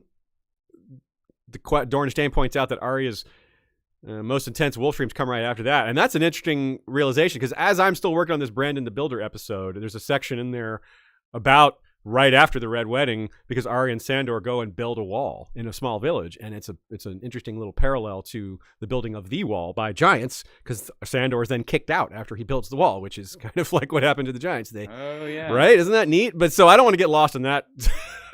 I don't want to start talking about that. That's a whole nother thing. But it's really neat. So there's a little teaser for you. But in that chapter, Arya has 2 wolf dreams. Not one, not none, because a lot of times she has none, but she has 2. And that's when she realizes her mother is truly dead, because she one of those wolf dreams is going into Nymeria when Nymeria finds her mother's corpse and pulls it out of the water and leaves it there when Thoros and other people show up. So that's really damn traumatic, I would think. She went to the Red Wedding, was about to be reunited with her family. Instead, everyone dies. She runs away. Then she has a very realistic dream about it. And then she has another dream similar to that, not without the trauma, just another regular wolf dream. And Jon, I didn't notice that was so close to him losing a grit when he has his first wolf dream, but that's a really good catch. So, is there any parallel to draw a Blood Raven? Like, did he have some increase after he lost his eye, or? I think that's what a lot of people would think. We have speculated on that, yeah, and it does seem entirely possible. Maybe just, and going north, going to the wall, maybe, I don't know if that would be the same kind of trauma, but it would be such a big change and open up new, maybe avenues of thought, maybe prick new areas in his brain. But yeah, that's really interesting. Just big major events in your life, whether they're injuries or traumatic emotionally or physically or both, could, in the way that perhaps George is tying into the real human experience that comes when you lose one of your senses, and thus you get stronger with your other senses because you rely on them more. I think we've all heard of that concept, I'm pretty sure. Did we already mention Bran? We did mention Bran, yes. That's certainly he's. Just make sure. Yeah. I was like, wait a minute, that's maybe the most obvious direct one. Yeah, it is. Yeah, he's the sort of the central example, I suppose. But Jojen's an example too, because Jojen says that his green dreams basically started after he had a bout of graywater fever, and that's why. And when he told his father he was having these dreams, that's when his father's like, well, you need to go to Bran. You need to go to Winterfell. He's like, you're having these dreams. Get ye to Winterfell, son. Daughter, you go with him because he needs help, and you're good at that. So, yeah, it's really cool. It's really, really fascinating. I'm really looking forward to learning more about all this. It is remarkably consistent while remaining vague, that's a hard thing to do, right? That's a tightrope walk, George. The other trick is getting us so interested that we notice all that, which he's also done quite well, right? Okay. Unless there's any more comments on that, let's talk about the Pact. That is the title of this episode, after all. We've done some building up to it. Well, let's have a quote. The wisest of both races prevailed. The chief heroes and rulers of both sides met upon the isle in a god's eye to form the Pact. Giving up all the lands of Westeros save for the deep forest, the children won from the first men the promise that they would no longer cut down their weirwoods. All the weirwoods of the isle and the Pact, on which the Pact was forged, were then carved with faces so that the gods could witness the Pact.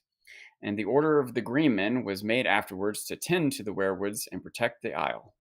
We'll talk about the Order of the Green Men a little bit separately, but we'll start with the Pact itself and work through all these different elements, because this whole thing is fascinating, and it's one of the things that George has really kind of avoided. Like he introduced it, and then he's overtly and deliberately kept it as vague as possible. It's almost screaming like, I'm saving this for later. I don't want to explain this now. This is for later. I'm keeping it secret for now. Because it is so much about it is odd, right, Sean? Like, how, given all we just said about the disparity and widespread nature of First Men culture and the size of Westeros, how did people come together on a thing like this? Like, how is the communicate? Like, you can't have sent out letters like, everyone from every village, be aware. Yeah. It's just hard to imagine something like this being like organized, right? The logistics of this event by itself are wild. That doesn't mean it didn't happen. It just potentially maybe it's hard to explain how it happened, or not quite as many people were involved as is stated here, or lots of different possibilities. What's your first impression of the Pact? Then we'll get into get more detailed on it as we go forward. One thought of why George might keep it at bay is because it might include a lot of supernatural stuff that he doesn't want to get into. Yeah, right? absolutely. Yes. Things he hasn't decided on, or might like open the door to all kinds of things that would go down roads he doesn't want to, or open up speculation that he doesn't want to be led to, or to be part of it, or whatever.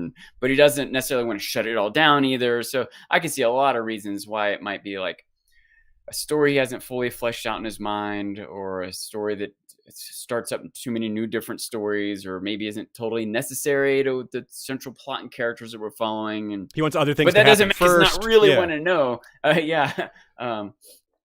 But a couple thoughts I have about it. Again, there's so many parallels here to Europeans coming across to natives in America, and how those interactions would have gone down.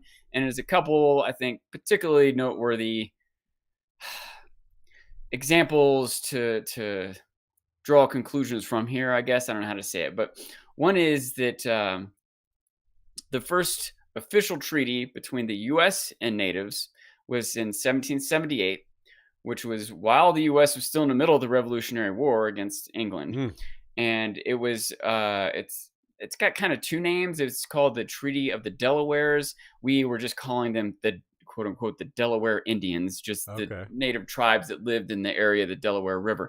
But at that point, they'd already been kind of pushed into Pennsylvania, and they were being pushed farther west, because already these same people had other treaties, quote unquote, that had been made before the revolution had come about, and like William Penn had made a pact with the Iroquois and several other tribes. Again, you got to remember, just like the children, they weren't just quote unquote Indians. There's all sorts of different tribes with factions within. And he had made, and a lot of these early treaties seem to be pretty genuinely trying to figure out how to cooperate, how to share this land and the resources, and respect what they wanted. That the natives understood that these people coming across, they had like metal tools, and they're like families and kids. They weren't like evil monsters or anything. Everyone was on some level. There was some genuine understanding and intent to cooperate. But But a lot of times it eventually degenerates into, as more and more Europeans come across, more and more the natives have been decimated by disease, more and more of their lands being encroached on. They have less and less relative power. And William Penn's children just swindled them out of their land, but and that was all background to this treaty that happened in 1778 that lasted about a year. After about a year, the basic idea was both the Americans and this native tribe, the Lapani, I think, were trying to cooperate with each other in the midst of this war. And the Americans was like, hey, we want to be able to move our armed forces through your land to fight the British. We're not coming after you. And we'll even build fortresses for you to defend against the British. In the midst of this, they're like, yeah, sounds good. But like a year later, they were like, you guys are not holding up your end of the bargain. You've already taken a bunch of our land. It was promised to us years ago. And they tried to appeal to the Congress, and the Congress just didn't want it. And so it fell apart, and they joined the British and attacked us, Oh, gosh. So you won. Well, let me get to another story real quick. The Wampanoag in 1621. So this is, way over 150 years or whatever earlier, much earlier, in the sort of colonization of the Americas. But even at that point, there'd already been 100 years of Europeans coming across and raiding and attacking and kidnapping. And so there was one guy in this tribe that had actually been like a ship landed, offered to make trade with the people. And some members of the tribe got onto the ship to like look at what they had. And then they just seized them and sailed back to Europe and sold them as slaves. Eesh. Then Spanish monks were like, hey, we actually have a law. You're not supposed to enslave. At that point, the Spanish religious leaders were starting to overcome the sway of the Spanish military leaders and say, we shouldn't be attacking these people. We should be converting them to Christianity. And so these monks got this one particular tribesman released. And he found passage back on another ship trying to get back home. This is like a years-long He got back to the Americas? Yes. Wow. He had learned English, and he was on a ship as an interpreter for this trader who legitimately wasn't like a pirate. He wanted to go trade with the native tribes, and this guy was going to be able to facilitate that. But when he got there, the tribesman warned him. He's like, now look, a lot of Europeans come across and attack, and they're not going to know or care who's whose. Be careful when you approach them. They're not just going to assume you're a benevolent trader. He didn't listen. He charged in. He gets attacked. He ended up dying of his wounds on his way back. This tribesman gets back to his own tribe, and as an English speaker, is now a very valuable resource to the tribe. This tribe, who is at war with another faction within the tribe, a set of pilgrims come to settle, as opposed to like traders or explorers, where they've come to set an establishment. And so the leaders of this pilgrimage and this tribe meet with each other, and they decide, let's be friends. The native leader, it's kind of among his people, they're very suspicious, but he's like, look, we don't want another enemy. These people might even be able to help us against our enemies, and they're starving. They're barely going to make it to the winter. We can help them out. This seems like a good thing. So they've made a pact, and part of the agreement was, if any of either side was aggressive toward the other, they'd be turned over to the other side for judgment and punishment. This lasted 50 years, 50 years of peace. And also, by the way, this is the story of Thanksgiving. This is that story we hear about the Pilgrims and Indians making. This is that group, that moment that happened. Okay. But the thing about all this that I really want to pull out is how complicated and long-term these things were. And relatively small scale. Even though it involved many factions over many generations, it was still just one little town. You know what I mean? There's no way anyone down in Florida knew that any of this was happening. You know what I mean? Wow. Maybe at this point in when the Pact happens. In fact, let me ask, how long after the first men first came across to the Pact, approximately, do we know? Was it like 200 years, 4,000 years? No, we don't. Maybe 4,000 years. It's really, it's all just estimates. It really isn't known. But more likely to be in the thousands than the hundreds. It's something. It's something like 10 to 12,000 years ago that it happened. Yeah, because the Long Night would have been about 4,000 years later, as far as we know. That's one of the more popular estimates, anyway. So these happenings between the natives and the Americans were happening over a matter of a few hundred years. So maybe if the first men and the children had 1,000 years, maybe there would have been more time to develop structures and Yeah. communities and channels of communication. But even still, It sounds man, like more you time gotta, for things to fall apart. Yes. than more the different inverse. internal But conflicts the to thing happen, here- more new first men to come across. The thing here is that yeah. what you don't have in those other packs, in these real world history packs, is that the children live long times. So Yeah, right, you yeah, have true, one yeah. party that has a memory of what's going on. Yeah. There's just a certain longevity to it that it does make a difference. Even if the first men don't have it, a child who can be like, yo, I knew your great grandparents, and I can tell you this about them. That has a certain wow. That's a really significance. I love that yeah, idea, yeah. Shay. That's a really cool idea. Like that you have children that could visit human settlements and say, "Yeah, I knew your great grandfather." Yeah, That's you know, really it's cool. The most realistic one to tell them that they could actually convince them of something. But yeah, like if you Yeah. actually knew their grandparents and they knew their grandparents, you could bond over something. Yeah, I feel like that's probably where a lot of That's the a great connection point. came from. Now, not to mention, of course, the religious connection that eventually forms. That's probably the biggest thing of all. Is the children, the old gods come to be worshipped by the first men, and they end up sharing a religion. That's huge, right? Like that's a gigantic point of connection when you worship the same gods. That's of course, obviously, people that share a religion fight all course. the time. But I also we wonder like what they might worship the same gods, but have very different conceptions of what the meaning of those gods are. That's like true. again, if we're talking about the children being aware that the green seers, that the old gods are their green seers, are children of the forest, and that connection, whereas the first men might be worshiping them, have no idea that it's children. yeah, that's true. And So go ahead. just a couple more points, just thinking about the potential parallels with the examples that I gave. Yeah. And you can imagine how many other examples there would be along those Got to be lines. so That many. Yeah.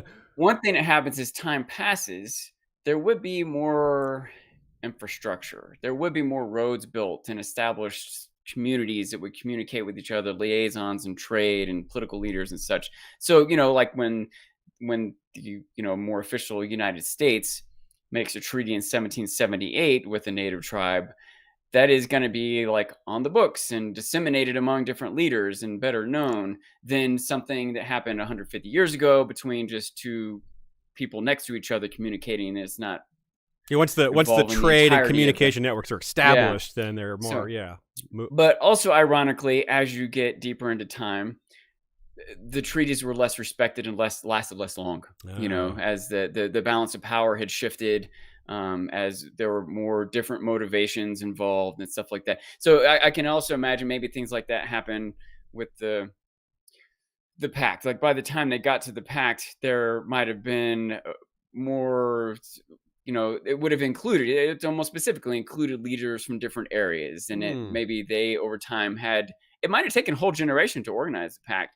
Or the Pact might also be the culmination of a series of treaties and meetings and agreements that maybe a lot of groups had already had a pact amongst themselves. And eventually they all got, or this was the super pact. Probably not even all, but all the central ones and all the connected ones, got on the same page.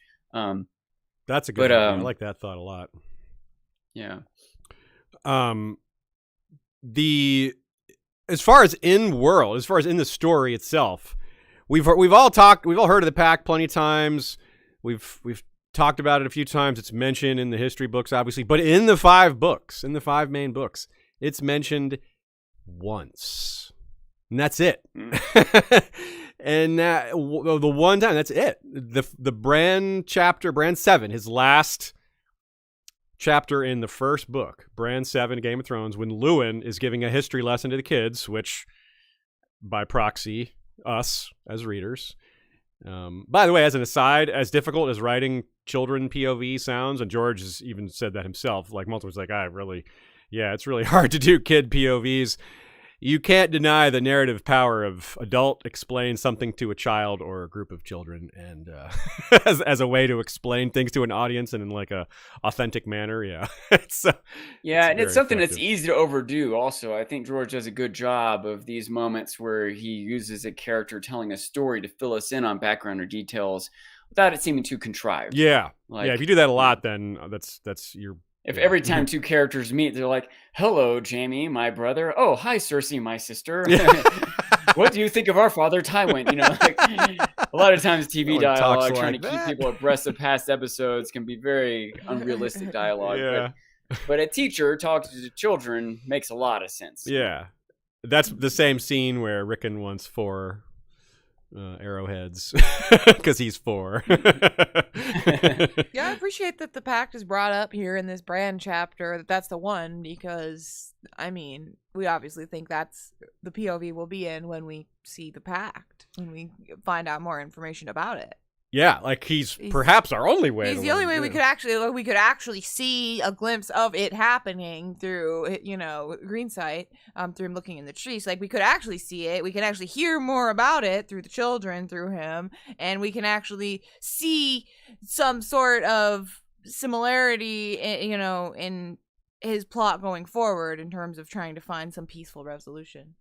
That is a perfect thing to have said there, Shea. Well point, because I wanted to use that as a springboard to talk about exactly about that, which is that Bran is an example, perhaps, of how the information could have been spread. If you have a leader of First Men, or a First Men character who has taken on or imbued with the powers of the old gods, like an early green seer First Man, that person would have a lot of sway in First Man communities and could potentially communicate in ways that we don't necessarily know were available to them. Yeah, Bran the Builder, we've talked about him as a second coming of that. Yeah, sorry, you reminded me of something else, that certain characters might not only carry more sway, or maybe, cause and effect, might have better insight. Kind of like Shea was saying earlier about how children who have lived longer, over time, they might be better able to relate to the First Men and have a better negotiating. Same thing that native who had been captured, taken prisoner, brought to Europe, then released and come back. He would have been a witness to so many more. To him, a European ship showing up isn't as homogenous as it would be to the other natives on shore. Right. Like, They've seen 3 ships, ship. all of them came and attacked him. Right. This guy went over there and got released. These Europeans like, hey, he should be free. He would know that there's a difference between the people and the culture. So when he goes back to his tribe, they can gain a new perspective from him. So you could see a lot of that might happen with the forming of the Pact. All sorts of how the different leaders and negotiators and children with greater memories and insights over time, they would have been more motivated and understanding of each other and to form a peace. But then again, similar to as time progresses, you get more Europeans came across that didn't know or care about these pacts. The Andals didn't know or care. They just that's Pact. Right. That's nice. We're chopping these trees down. They weren't part of that. So that's a great point. Yeah, absolutely. And adding on more to Bran, if we look to perhaps a new agreement, if the others were, let's say the others were because of a later violation of the Pact. It wouldn't have been the First Men that violated it. Potentially, maybe it was because of the Andals. That's not necessarily even the reason the Long Night happened. But if the others are, as has been suspected, a creation of the children as a way to fight against humanity, an agreement not to do that again, or on both sides would be perhaps needed. And it might be someone like Bran, the sort of linchpin between two cultures, that establishes that. Someone who is both powerful and has noble blood, which, let's be honest, in Westeros that counts for a lot. So people maybe are more likely to listen to him on that because of that. So with all these different attributes he becomes someone that has authority, clarity, extra knowledge, power, all these things that gives him, people would listen to that. Understanding, insight, empathy. Yeah. This whole straddling two cultures thing is a really interesting device too. We talked about how children are an interesting place within stories because of their use as a tool to explain things to the audience. The same thing is expressed by having someone who is part of two cultures. One of our favorite other fandoms, other stories, one that George himself loves to praise, is The Last Kingdom. The main character, Uhtred, is born is a Saxon by birth, but taken by Danes and raised as a Dane. So he has, and then later reunites with his Saxon roots. So he's got that double identity also. And that makes for great storytelling, as well as interesting things in the real world too, depending on what culture and what time frame you're looking at. Yeah, it's interesting not only because do they have this insight of both different cultures, and so they can be a key player in a lot of things going on around them, but also it gives them this personal, this inner conflict of what their identity is. It is Yeah. a really good storytelling centerpiece.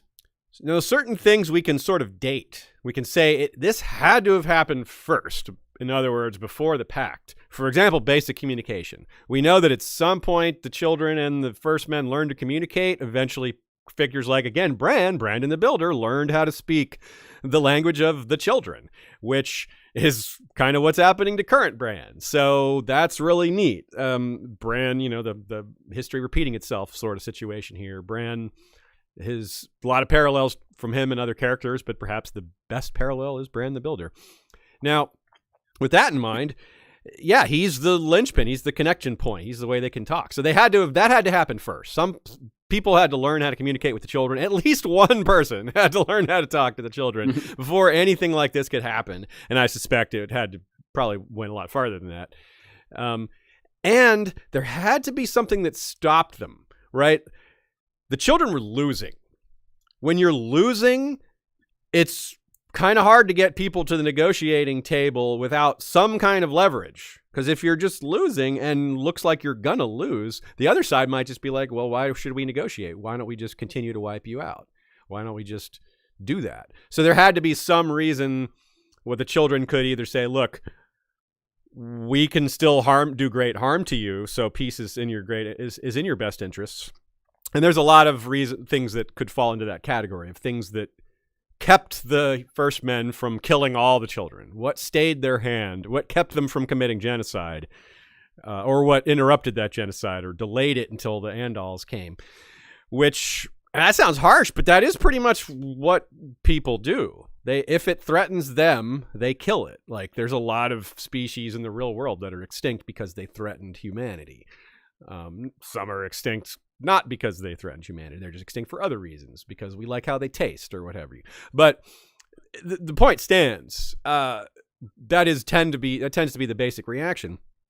And when we come back to, say, the broken arm of Dorne, or this notion that there were lots of people sacrificed in these high magic rituals, well, that's exactly the kind of thing that might say that they could use as leverage. Think of the doomsday device scenario, where you say, okay, we can't beat you, but if you keep attacking us, we're going to blow up everything. We're going to kill everybody, but you and us, right? Like, and that's kind of the Doctor Strange love is what's going on in that movie there. It's the Cold War. Yeah, it's Cold War. Like, if you nuke us, we nuke you, then everyone's dead.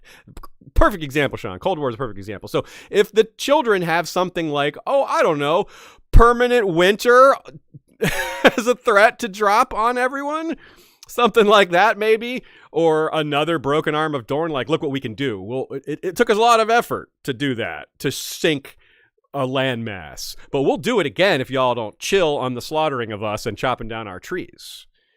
Now, combine that with the notion of the children of the first men adopting their worship and all things like that with, we want access to power like that. I don't know. But you can see we can't pinpoint it, but there's a lot of compelling reasons as to why the first men would be like, whoa, okay, yeah, this is just mutual destruction here, even though we're winning. I could see also it doesn't necessarily have to be a mutual destruction scenario either. It could just simply be, again, very similar to how Europeans coming into the Americas. We theoretically might be able to just go attack them and win, but people still die in the meantime. The people are taken away from their farms and their families to do it. And as you get more established cities, communities or whatever that have been there longer, have more defenses or whatever, but people keep coming and spreading farther out. And on the outskirts, that's where they're going to face more danger. Every time someone goes out to build a new house or chop down wood, they get ambushed by the children. This is too much. Yeah. We gotta stop. And on top of that, you add the potential of trade, the benefits of a shared relationship. So, that's true. And when you keep in mind too that this seemed to have taken hundreds, if not thousands, of years, that there's got to be this sort of attrition. There's got to be this realization over time by the wisest of the communities that like we'd be better off making a deal with them so they don't attack us and kill us. Like, even if we theoretically could win in a war, we don't want to go to war. We just want to farm. Yeah, That was kind of a central story to Vikings. That they didn't necessarily want to conquer Europe or England or whatever. They just needed more farmland. There just wasn't enough land for their people and food and resources in those super cold northern areas. So they go south just because they want a better life. And like, crap, there's already people here. Yeah. So we don't necessarily want to kill all these people. We just want to be able to farm in this land safely. Yeah. And so it's better to be able to negotiate some compromise than to constantly be at war with each other. So even if one side theoretically could win, it still takes generations and generations for that to play out, and a lot of people die and suffer in those generations. Can't we come up with something better? It makes sense to me that you don't necessarily need some doomsday moment. But we did even talk in the past about how the children might be like taking over their animals, right? Like, geez. Nina reminds us of that. Like, if you really wanted to if it got really bad, if it got really vicious, the children could target human children. Like, we're gonna go after them in dreams. We're gonna send our animals specifically after them. That's who we're gonna focus on, your kids, because you're killing us. That the escalation of violence might lead to hitting them where it hurts the most, especially if their idea is to stop them from turning into adults. It's sort of somewhat pragmatic too. It's like, well, I don't want that person to grow into a full-grown adult that will be more capable of killing us. Yeah, it might get real bad. Nina reminds us of yes, the supernatural advantage is clearly on the children's side, even though the numerical and technological advantage is clearly on the human side. But the supernatural advantage could be exploited in some really vicious, nasty ways if necessary, or if they thought it would help, or if they just went that way out of pain and suffering and trauma and just vindictiveness. That's the cycle of war for you, right? Yes. So we should maybe ask this question. The Pact, you floated this as a possibility.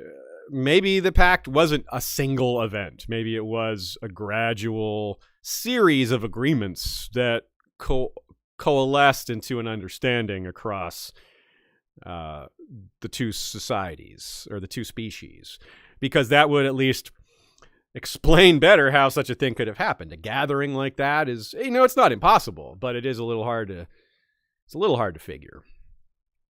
And that was a moment I appreciated in the movie Dune, the newer version, when that envoy came to meet the new president, and it was made clear leading up to that this is a ceremony. We've already made this deal. Yeah. Mm-hmm.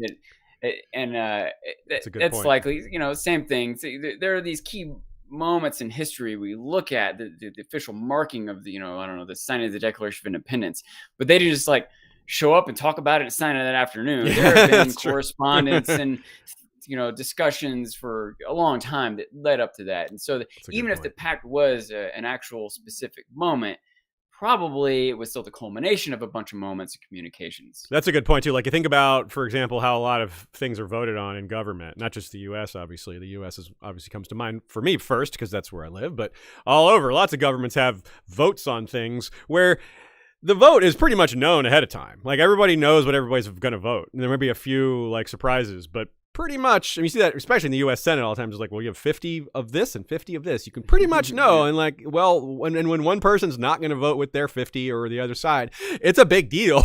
News, yeah.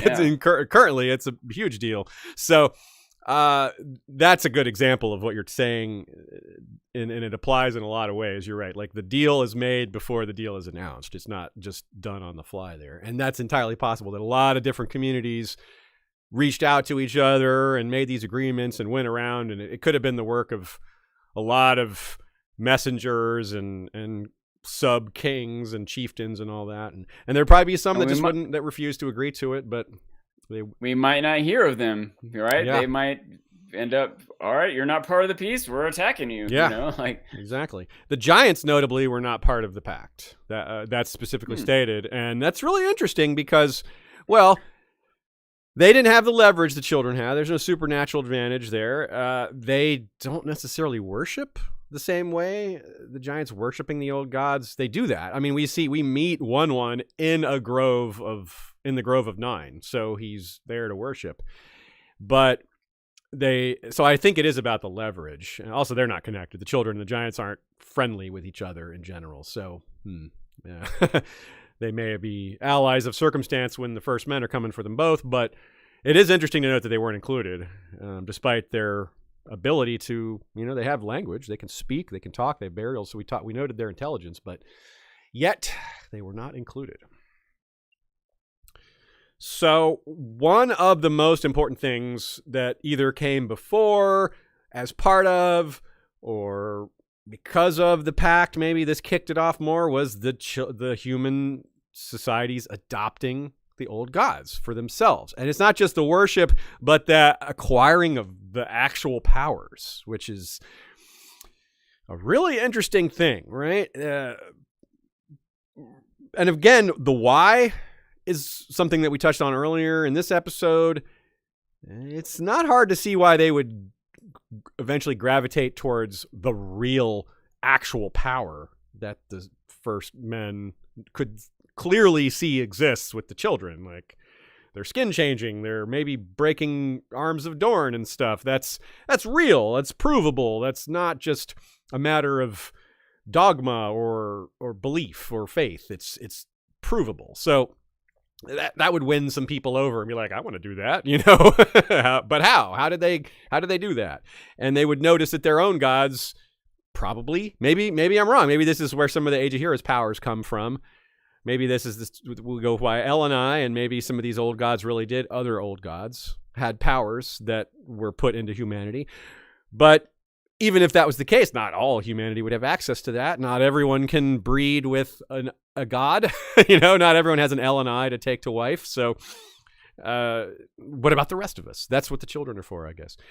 Festivus. Yeah. It also wouldn't necessarily make a whole lot of sense for the first men to agree to not kill werewoods if they had already begun adopting them and worshiping them, right? If they were already worshiping the old gods, worshiping the werewoods, then why do you need the pact?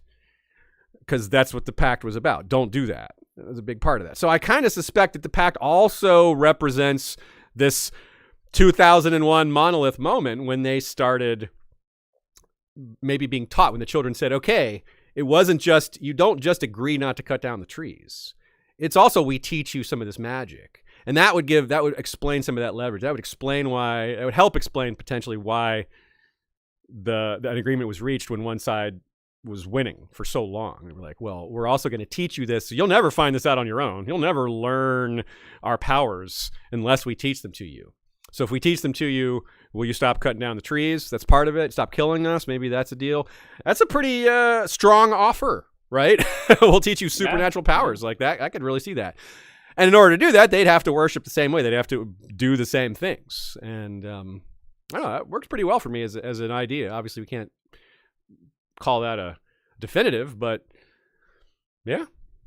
It's also maybe a little easier for the children at the point when so many of the trees have been cut down in certain lands for them to say, okay, you guys get these lands, but leave us these lands. It's less of a concession for them to make. Yeah. I could see that being another that's true. Piece of why the bargaining moment is coming, Yeah, like the children didn't even want some of those lands. It's like, you take the deserts. We're like, yeah, we didn't want that anyway. Yeah. You take the jungle. The coastlines where you already chopped down all the weirwood trees. Like, we'll stop harassing you in these places. Yeah. If you don't come into our last bastion. Yeah. Yeah. It's pretty reasonable. I mean, also, we'll teach you our magic.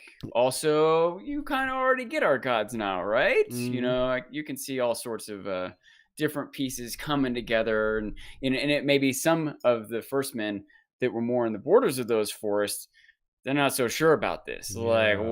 Like, easy for you guys in Dorne to promise not chop down the weirwood trees, but we need firewood. And what are we gonna do? And the children are like, okay, I tell you what, chop down the other we'll trees. Teach you how. Yeah. Just not these ones. They're real easy to spot. It's the white ones with the red leaves. Just don't cut those ones. All the other ones, especially if it has a face, really just don't cut that down. Now, Nina says it's also a neat way of keeping both sides honest. You're probably a lot less likely to backstab your ally if you worship the same gods and follow the same prohibitions and religious mores. and believe that you're going to be judged in some sort of afterlife, or killing one is super taboo. This isn't so it's not just politically and practically beneficial. It's a duty. It's a religious duty. So it gives them puts a lot of reasons in there for humans to behave a certain way. But there's other interesting questions, like early First Man traditions that were said to be seminal and super important, and ones that still linger now, like kinslaying and guest right. That gives me a lot of curiosity, because I don't know, would that come from the children? Like, kinslaying? Did the children care about that? I don't know. Maybe. Guest right's real hard for me to figure, because you're like, no, I'm not going to kill you in my cave. If I invite you into my cave, you can't. Like, they didn't really, I don't know if they really had like homes in the same sense that humans do. So, like, this whole bread and salt ritual, obviously the children didn't have bread, but that's a minor detail. They could have just accomplished it with some other means, some other symbolic method of establishing that guest right has been established or settled or is in play. So, yeah, isn't that odd? Kinslaying and guest right are kind of like, where does that come from? Is that just humanity kind of adding their own spin on this, or does that actually originate from the children of the forest themselves? I'm curious about that. I tend to think the former. What do you think? I think kinslaying, I can imagine, just like comes. It's not like other cultures like, sure, kill your brother. It's pretty common. Like, maybe it's yeah, that's true. Maybe it's delineated better or has an extra taboo in Westeros, but it's generally a human belief, or common, typical kind of thing, and sort of guest right too. But my thought is that guest right might have come from the interactions with the children. They look, if we need to negotiate with them, we have to trust them, and they have to trust us to have this meeting. Good idea. Very good idea. That the old gods have blessed this meeting, and they're watching over it if either side betrays the other. Yeah, it's like an agreement to. It's like a white flag, a truce flag. Yeah. That's a great idea. I like that idea a lot. That could really fit. Like, yeah, how else could they trust each other unless you have some sort of yeah, there would be a lot of distrust between a lot of these societies, especially trying to bring together the ones who are most angry with the other side. So that's a cool thought. That's very cool. So let's talk more specifically. We've been back and forth on this, in and out on the concept of how they got this idea. Well, one concept, one possibility comes to us through the way power is achieved now, the way alliances are established now amongst human societies. And I mean now in the story, not now in the real world. It's usually marriages. It's a way to seal power. It's a way to connect families. It's a way to build bonds. It's a way to mix bloodlines, and thus your family becomes their family. That gets a little trickier here with different species, but it's not out of the question. And I want to, as well, point out just how this whole quest for power is so seminal and so central to A Song of Ice and Fire as a whole. Like, how humans deal with power and the lust for power and the exercise of power when presented with the option or the chance to imbue the species with supernatural powers learned from another species has got to have set some people to drooling like, the power, like if you want to become king and rule over other people, imagine the temptation of magic, of being able to invade people's brains or take over animals. And like what Varamir does, he just terrorizes people and ruled villages because he could send his shadow cat and send his bear, and people were terrified of him. I mean, think about that. Just plenty of people who are maybe terrible people, or not terrible, just decent people, corrupted or taken in by this idea, seduced by this idea of having more power. It's like the dark side, like, come to the dark side. We can control other people and tell them what to do. And sometimes that can be sold as a way to protect yourselves. Like, the only way you can ever feel safe is by, killing your enemies. And the only way you can ever do that is by having the powers they have, and more, You remind me of one of the Star Wars Visions episodes. I'm not going to remember the exact quotes, but the context was, there's a Jedi and his mentor-mentee relationship, and the Jedi is basically, commenting on the idea of, the evil associated with power, and the younger Jedi is like, well, are you saying there's no value to power? And he's like, oh, there's definitely value to power. You can use power to protect the weak. Yeah, Like, absolutely. oh yeah, Yeah. like a lot of times the path to evil is paved with good intentions. Power isn't necessarily evil. A lot of times, once you have it, it's easy to abuse it. But usually, people that want it, at least ostensibly in the beginning, want it to, protect their family, to protect their people, to or enhance their family or their people or whatever. But it is someone who does not have good intentions in the first place would love to get some power. It's Yeah. so much easier to They- do bad things with it. And they would have less qualms about it, right? The worst person, like someone like a decent person, would often question the amount of power they wield over other people. Like that creates imbalances, and say, like, is this moral? Is this ethical? Should I have this much power? Should I give it back? And lots of ancient societies tried to solve that, right? Like, I mean, we here in the U.S. we've tried to initially solve that by with things like term limits. Of course, U.S. didn't invent that. Let's take a farther back example. Like the Romans had consuls. You're at the top spot for only a year, and there was a second consul. So even there's a second layer of protection that.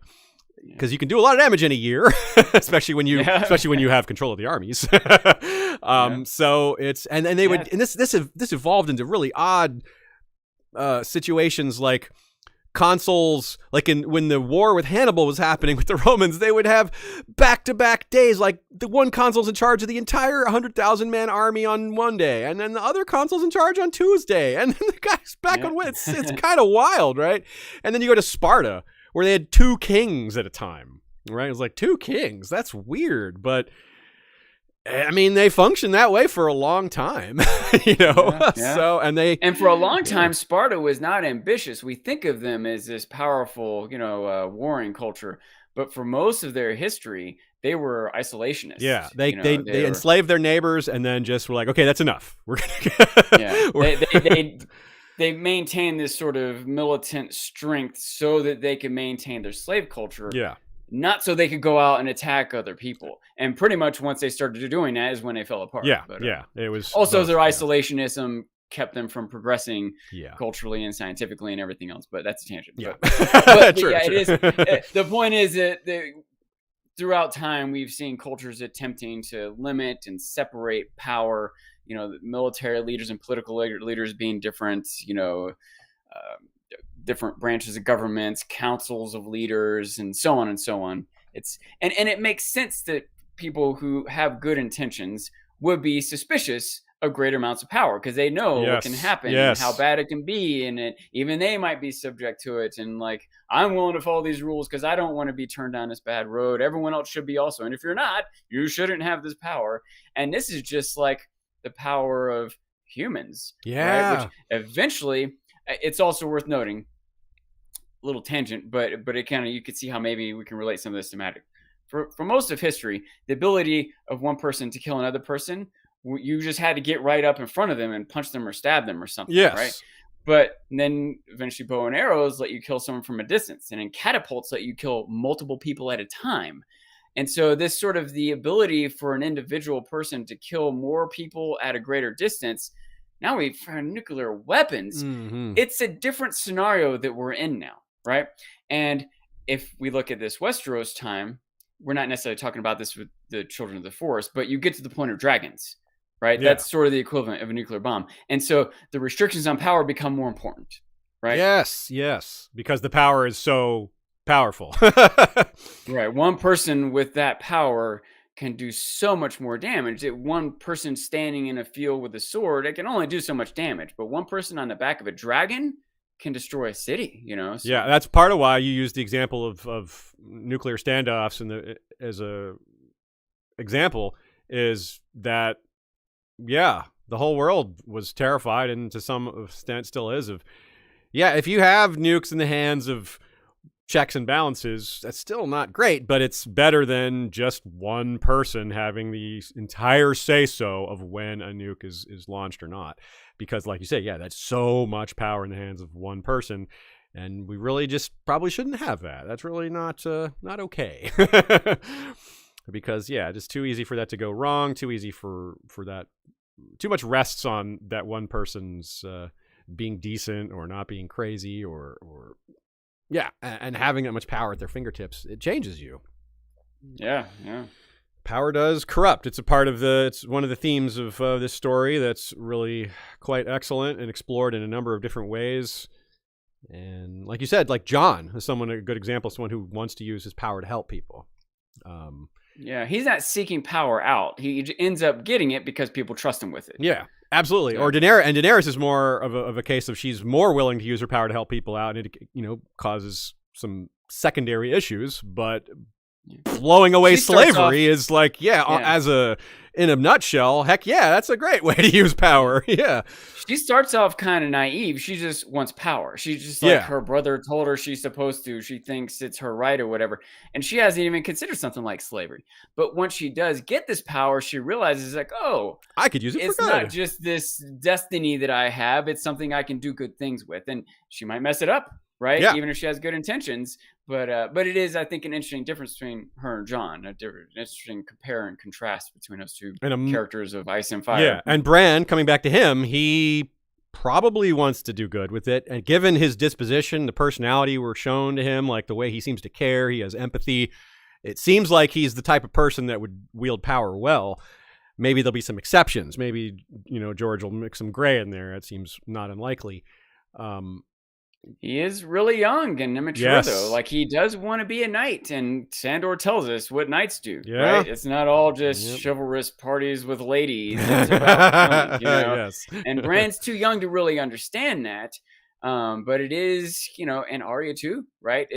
It's scary to see where their paths might lead them. I mean, I know I've mentioned this before, but it's a good place to remind folks of it. You literally don't have, your brain isn't fully developed at Bran's age. He doesn't have the full reward system, his understanding of all these things. It's not fully developed. Like, the human brain just isn't fully able to conceptualize all that at his age. And I think maybe even not at Arya's age. Now, I'm not sure how much George is using that. I mean, these characters are just bombarded with so many unusual stimuli anyway. They're so out there. There's already such massive outliers to regular children, but it fits into that whole concept pretty well anyway. And nicely, we're back to Bran here, so we can talk about how he is, again, perhaps the pivot here, the example, the fulcrum, the seminal example. Boy, I've said the word seminal a lot today. So in Westerosi society, like I said, when we got into this particular subtopic, marriage is a really common way to broker peace.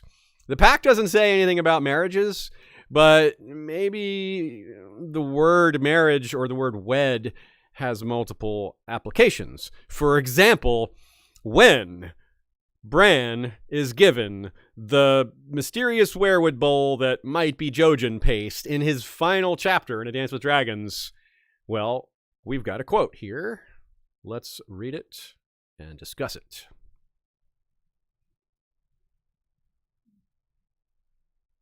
Are you going to read it, Sean? Are you muted? Oh, sorry, your blood, is that where we're at? Yeah. Your blood makes you a green seer, said Lord Brendan. This will help awaken your gifts and wed you to the trees. Bran didn't want to be married to a tree, but who else would wed a broken boy like him? 1,000 eyes, 100 skins, wisdom deep as the roots of ancient trees, a green seer. Though Bran already had... Oh, yeah. Though Bran... Oh, sorry. You can go ahead and say that, but it's not part of the quote. That's the end of the quote. Yeah. Though Bran already has powers, perhaps this or something like it is how they are placed into the bloodline in the first place. Right, like maybe during the Pact, that was part of the rituals. Like, okay, you're agreeing to not cut down our trees, and as part of that agreement, we're going to make a few of your people, we're going to imbue them with this power, the same process that Bran is being done. Now, of course, the conundrum here is, as Brendan says, he's already got this something in him that enables this, which has been passed down through prior Starks, I suppose. Maybe some of the first men did too. Yeah. Maybe they right. picked out certain people that had the potential. Yeah. And, they had some, they bred with children of the forest. I don't need to think about that too much, but the visuals of that, but like some sort, maybe it was a magic ritual, some sort of combination. Yeah. And it might be really kind of brutal. Like if there was death involved or sacrifice or perhaps on both sides, or, I mean, even if that isn't Jojen in the bowl, it probably was blood, right? It may not have been. The question is not whether it was blood so much as whether it was Jojen's blood. It almost certainly is blood. So, yeah. So I think, and we have the same question on the other side of things. As often as we come into supernatural topics, there is a parallel supernatural version in the fire magic side, again, for lack of a better term. How did the Valyrians get their connection to dragons? I'm going to go ahead and say it. If I could drink human blood and get magic powers, I would do it. You're the man. Throwing that out there. The man with the strange beverages. You know that won't happen until you try it, Sean. Yeah, next week Sean's going to be like, I've got some Bang, some Mountain Dew, and some blood. We'll be like, okay, yeah, that sounds about right, Sean. We'll just be like, yeah, okay. As you will. So yeah, I was going to say, like, how did the Valyrians, there's a similar question with them. How did they get dragon blood in them in the first place? Because it seems to be the real thing. It seems to be a real thing. Like there's evidence of them having additional resistance to disease. There's evidence of the dragons, like, it being easier for them to bond with dragons. There's examples of like Rhaego and other ones of deformed children that have reptile qualities that look like dragons, which is another, really speaks to the same concept. How did that start? With the children, it's a little almost easier to imagine because children are more similar, like, physically than to humans than dragons are to people. Right? I don't suppose, like, it's one thing to imagine that humans had sex with children of the forest, but humans having sex with dragons? Yeah, I don't know about that one. That's even weirder. Probably dragons having sex with humans. Oh, now that makes sense. That one, of course. Why didn't I think of that? That's a perfect explanation. It could be a magic ritual. I mean, it's still crazy and weird to think about, but we know Dany used a magic ritual to birth her dragon eggs. So, maybe in the midst of that, something in the dragon blood got into her or whatever, Yeah. So I like that idea. I mean, I think I'm with you on that. Most likely it is a ritual, but let's consider other interspecies mixing that we've seen between human and the children of the forest, or possibly giants, right? There's lots of talk of giants' blood within people like Hodor and Gregor Clegane and Brienne and things like that. And if that's even possible, it makes sense because, the squishers, we talked about that, the even weirder hybrids of human deep one breeding.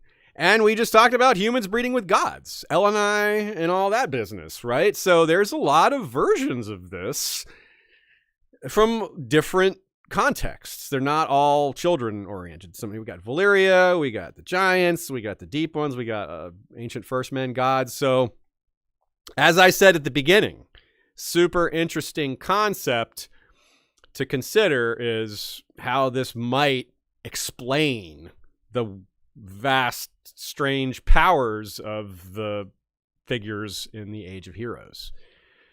So, yeah, like you got people that lived really long, you got people that have magic and etc. This could be how that started. The Pact might be the event that started that kicked it all off, that made it regular, that took it from an exception to a commonplace thing where children, maybe it was like a golden age between the children and the humans where the majority of secrets that humans learned about the old gods were passed on. It might be when communication was most open, when peace was at its best.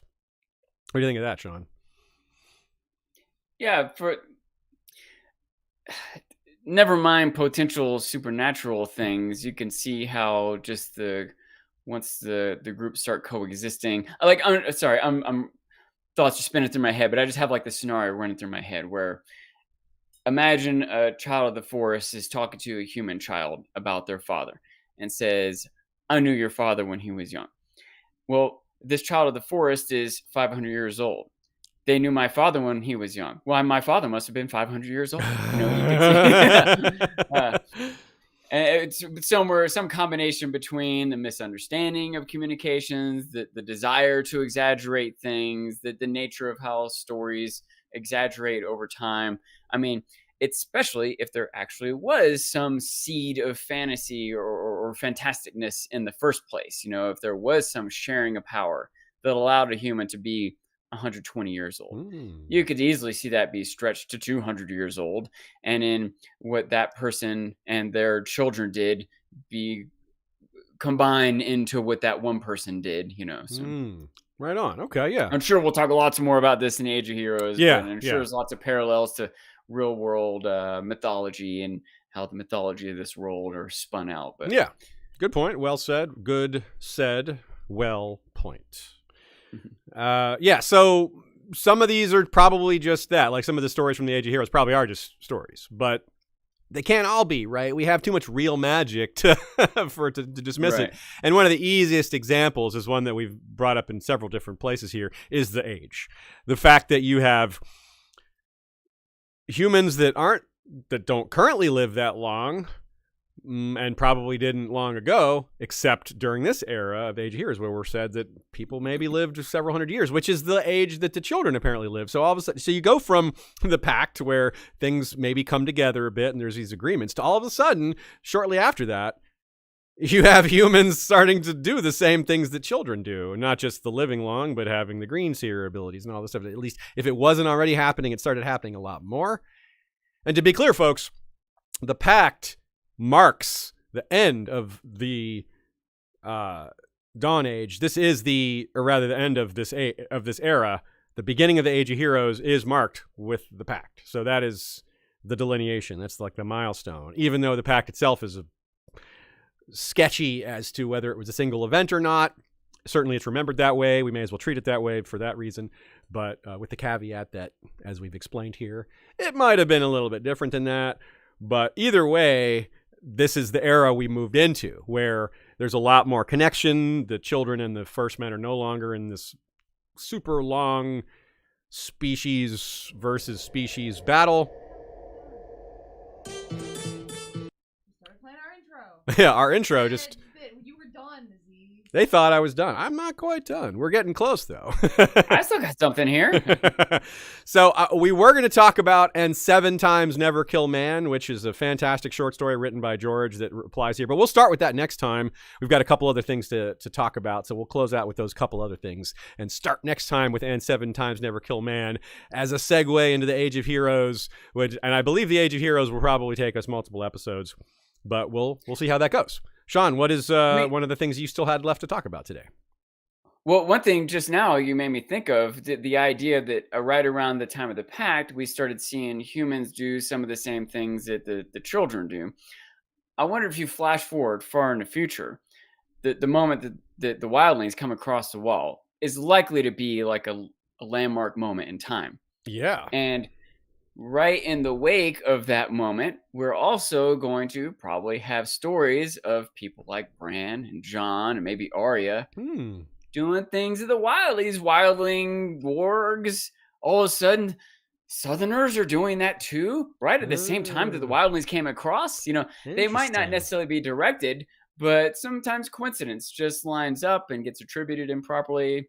That's a great point, Sean. Yeah, like we have these characters that have these skin-changing abilities, and pretty much no one knows about it except for a few other people and us readers, obviously. But yeah, if those things start coming all at once, like the others invade, and at the same time people hear about that, they're also learning these other things. Like, oh, there's people with these powers, and they learn about that at the same time that the others are coming, and they get news that the children aren't dead after all, and they're still giants. If like most of humanity hears these rumors and they all come together, yeah, it's natural for when you hear rumors at the same time about related things to assume that they're connected, which they might not be in this case. That's a great call, Sean. To be fair, they might be connected. There does seem to be this general rise in magic happening, but I don't know how much. And I guess indirectly, the general rise in magic is like part of what's prompting the wildlings to come across the wall is that they're fleeing from the others, right? Yeah. But I wonder, just the nature of Jon, if it wasn't for this movement of the wildlings south, I don't know. It's unlikely that there would have been this organization to get all the wildlings to come south. But Mance was still up there. How much uniting would he have done without the others threat? And Jon did still take charge of the wall. That wasn't necessarily because of the others. Anyway, I don't know. At least indirectly, some of these things are happening because of what seems to be a general rise in magic in the world. But some of it might have been destined to happen anyway. I don't know. Yeah. That's a good question. I like the way you phrased that. Okay, so here is another question, kind of related to what we were discussing. Feral75 says, I would hypothesize that all of these magical abilities found in the First Men and Targaryens is due to the Empire of the Dons experimenting and creating chimeras. In other words, things like the fireworms, and maybe they created that. Maybe why the people that have dragon blood in them, like the Targaryens and the Valyrians, maybe it's a similar mechanism. And yeah, that's a good thing to connect it to, because we do know that such a thing happens. We don't know that it happened long ago, but we do know that it's happened more recently, meaning Targaryens. I keep saying Targaryens when I mean to say Valyrians. Valyrians have had blood magic for a long time. We know they've created new species through magic. And we know that is done by combining species. We know they've made sphinxes, for example. So the mechanism of combining species through magic certainly has precedence through Valyria. And that's why when we speculate that there were even older cultures that the Valyrians learned from, that they learned some of this magic maybe from Ashai or from the Great Empire of the Dawn, which may have been connected to Ashai, then you see like a through line. You can go all the way back to this great empire that may or may not have existed so long ago, and the remnants of their magical experiments might still be present in humanity in various places around the world now. And as usual, if a version of magic exists in one place, another version of it could exist coming from a different magical tradition. Resurrection, raising dead, different versions of prophecy. Why not different versions of hybridization of species? It's pretty out there, but it's not purely theoretical, because like I said, like Feral75 points out, it's absolutely established. I'm not necessarily in this zone with people and children, but something had to do it, and this is maybe our only maybe our only explanation, other than them actually having sex and that somehow producing viable offspring. Yeah. So, and Feral75 adds to the end there, the small werewood tree growing in Nightfort might be an offshoot from the Blackgate tree below. I guess that's possible, yeah, because we theorized that it's a little odd just having a werewood tree grow in the kitchen, which kind of throws off notions that someone was sacrificed to start that tree. Now, it doesn't totally throw that idea off, because maybe it's that you have an existing werewood, you do a sacrifice, and that opens its eyes, that activates it, you carve the face, do a sacrifice, and that's what's necessary. Yeah, but it could also be something like that, because if the Black Gate is below, there's a tree represented down there, it could push its way up through the floor. Who knows? Yeah, that's absolutely possible. I think the Black Gate is like way, way, way below that kitchen. Like the way it's described, the tunnel system is pretty vast. So I'm not sure that works, because we might be talking about like 50 stories or 100 stories tall or something crazy like that, which might be a bit much for a tree, but maybe not. Maybe not. That might be. Heck, that tree talked. So, I mean, it's magic. There's clearly even more magic involved there when the tree, requires the Night's Watch oath to open. So it's not a normal tree. Let's put it that way. Any reaction to that question there, Sean? Or those? No, ideas? not particular. Okay, cool. All right. Well, let us call it a day. Well, like I said, next time we'll start with the Janshi, who are proto-children of the forest. They were invaded by human species, and eventually the humans start to worship the same way as the Janshi, which is, as you can see, why I would want to make that connection here to the children and the first men invading.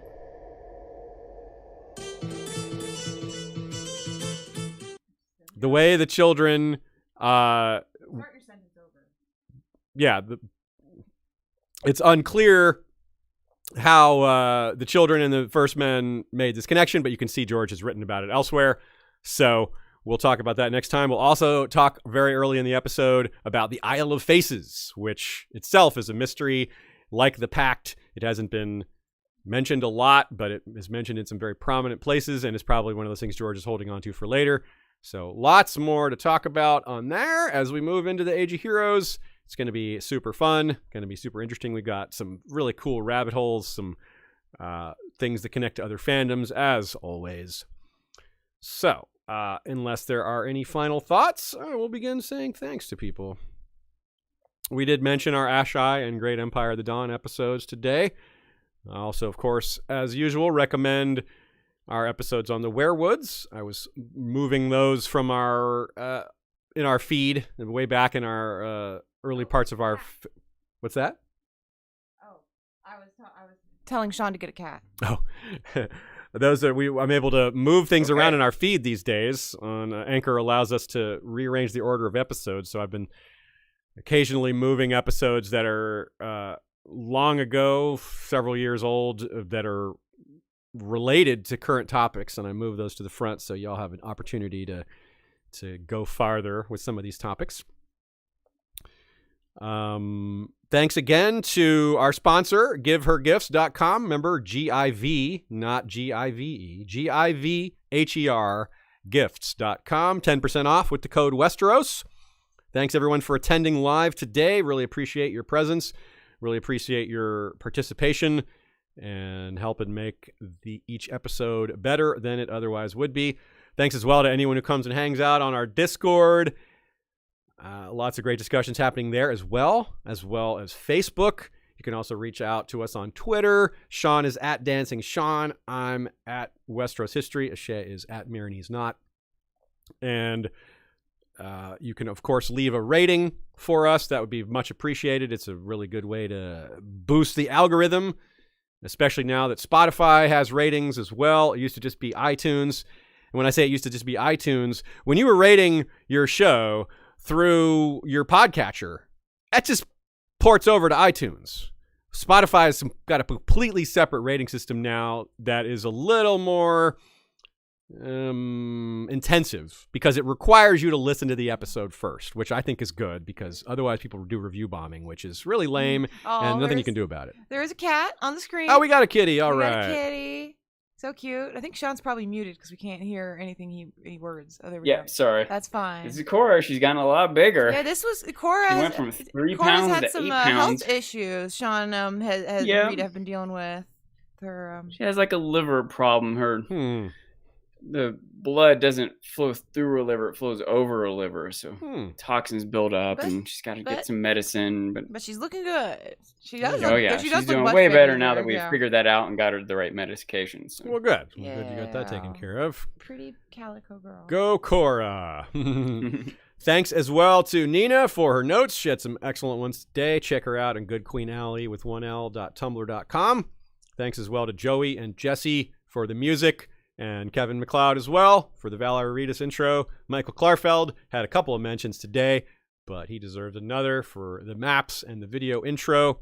Check out claradox.de. That's KLARADOX.de to get your own versions of his maps. They are so good. We haven't even showcased them all because there's so many good ones now. We couldn't keep up. We used to be like, this is the one Michael Klarfeld map, but that was years ago, and now there's dozens. Well, not dozens, but a lot. He also does other fandom maps too, not just you Song can of Ice get and Fire. we were talking about The Witcher in the chat today. I was mentioning how Aziz has the podcast of Surprise, his Witcher podcast, but Michael has done a Witcher map that you can see behind Aziz during all of their episodes. That's right. That is very true, and he's not even a huge fan of The Witcher. He just wanted to do the map. yeah, he's also done like Corvair. He's done Middle Earth.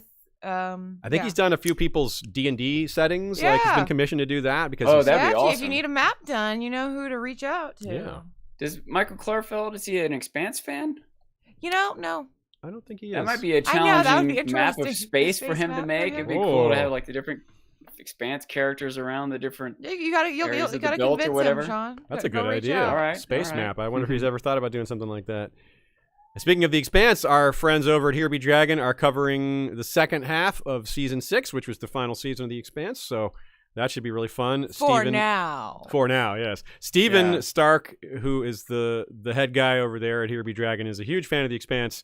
So he's going to be full of enthusiasm, and we get to take a little bit of credit for introducing him to the Expanse, especially you, Shea. So we'll take that credit. Yeah, we'll take it. Yeah, we'll take it. Thanks as well to our patrons for keeping us financially viable.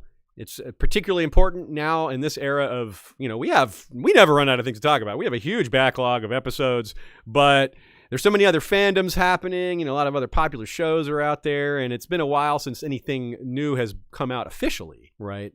House of the Dragon isn't out yet. Obviously, Winds of Winter isn't out yet. So in that meantime, people kind of get distracted, do other things. So it's a great time to support if you're enjoying us, because we're putting out more content, but we have a little bit less patronage. So, not a complaint, but letting you know what's what.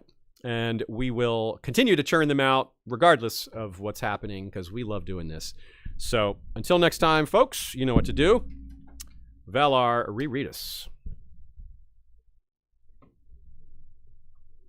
Surprise! Oh, Casanova action. Casanova. I just had to do that. Okay, he was all over me. He's being sweet. All right, Valar, Rereadis. Valar, re-drink it.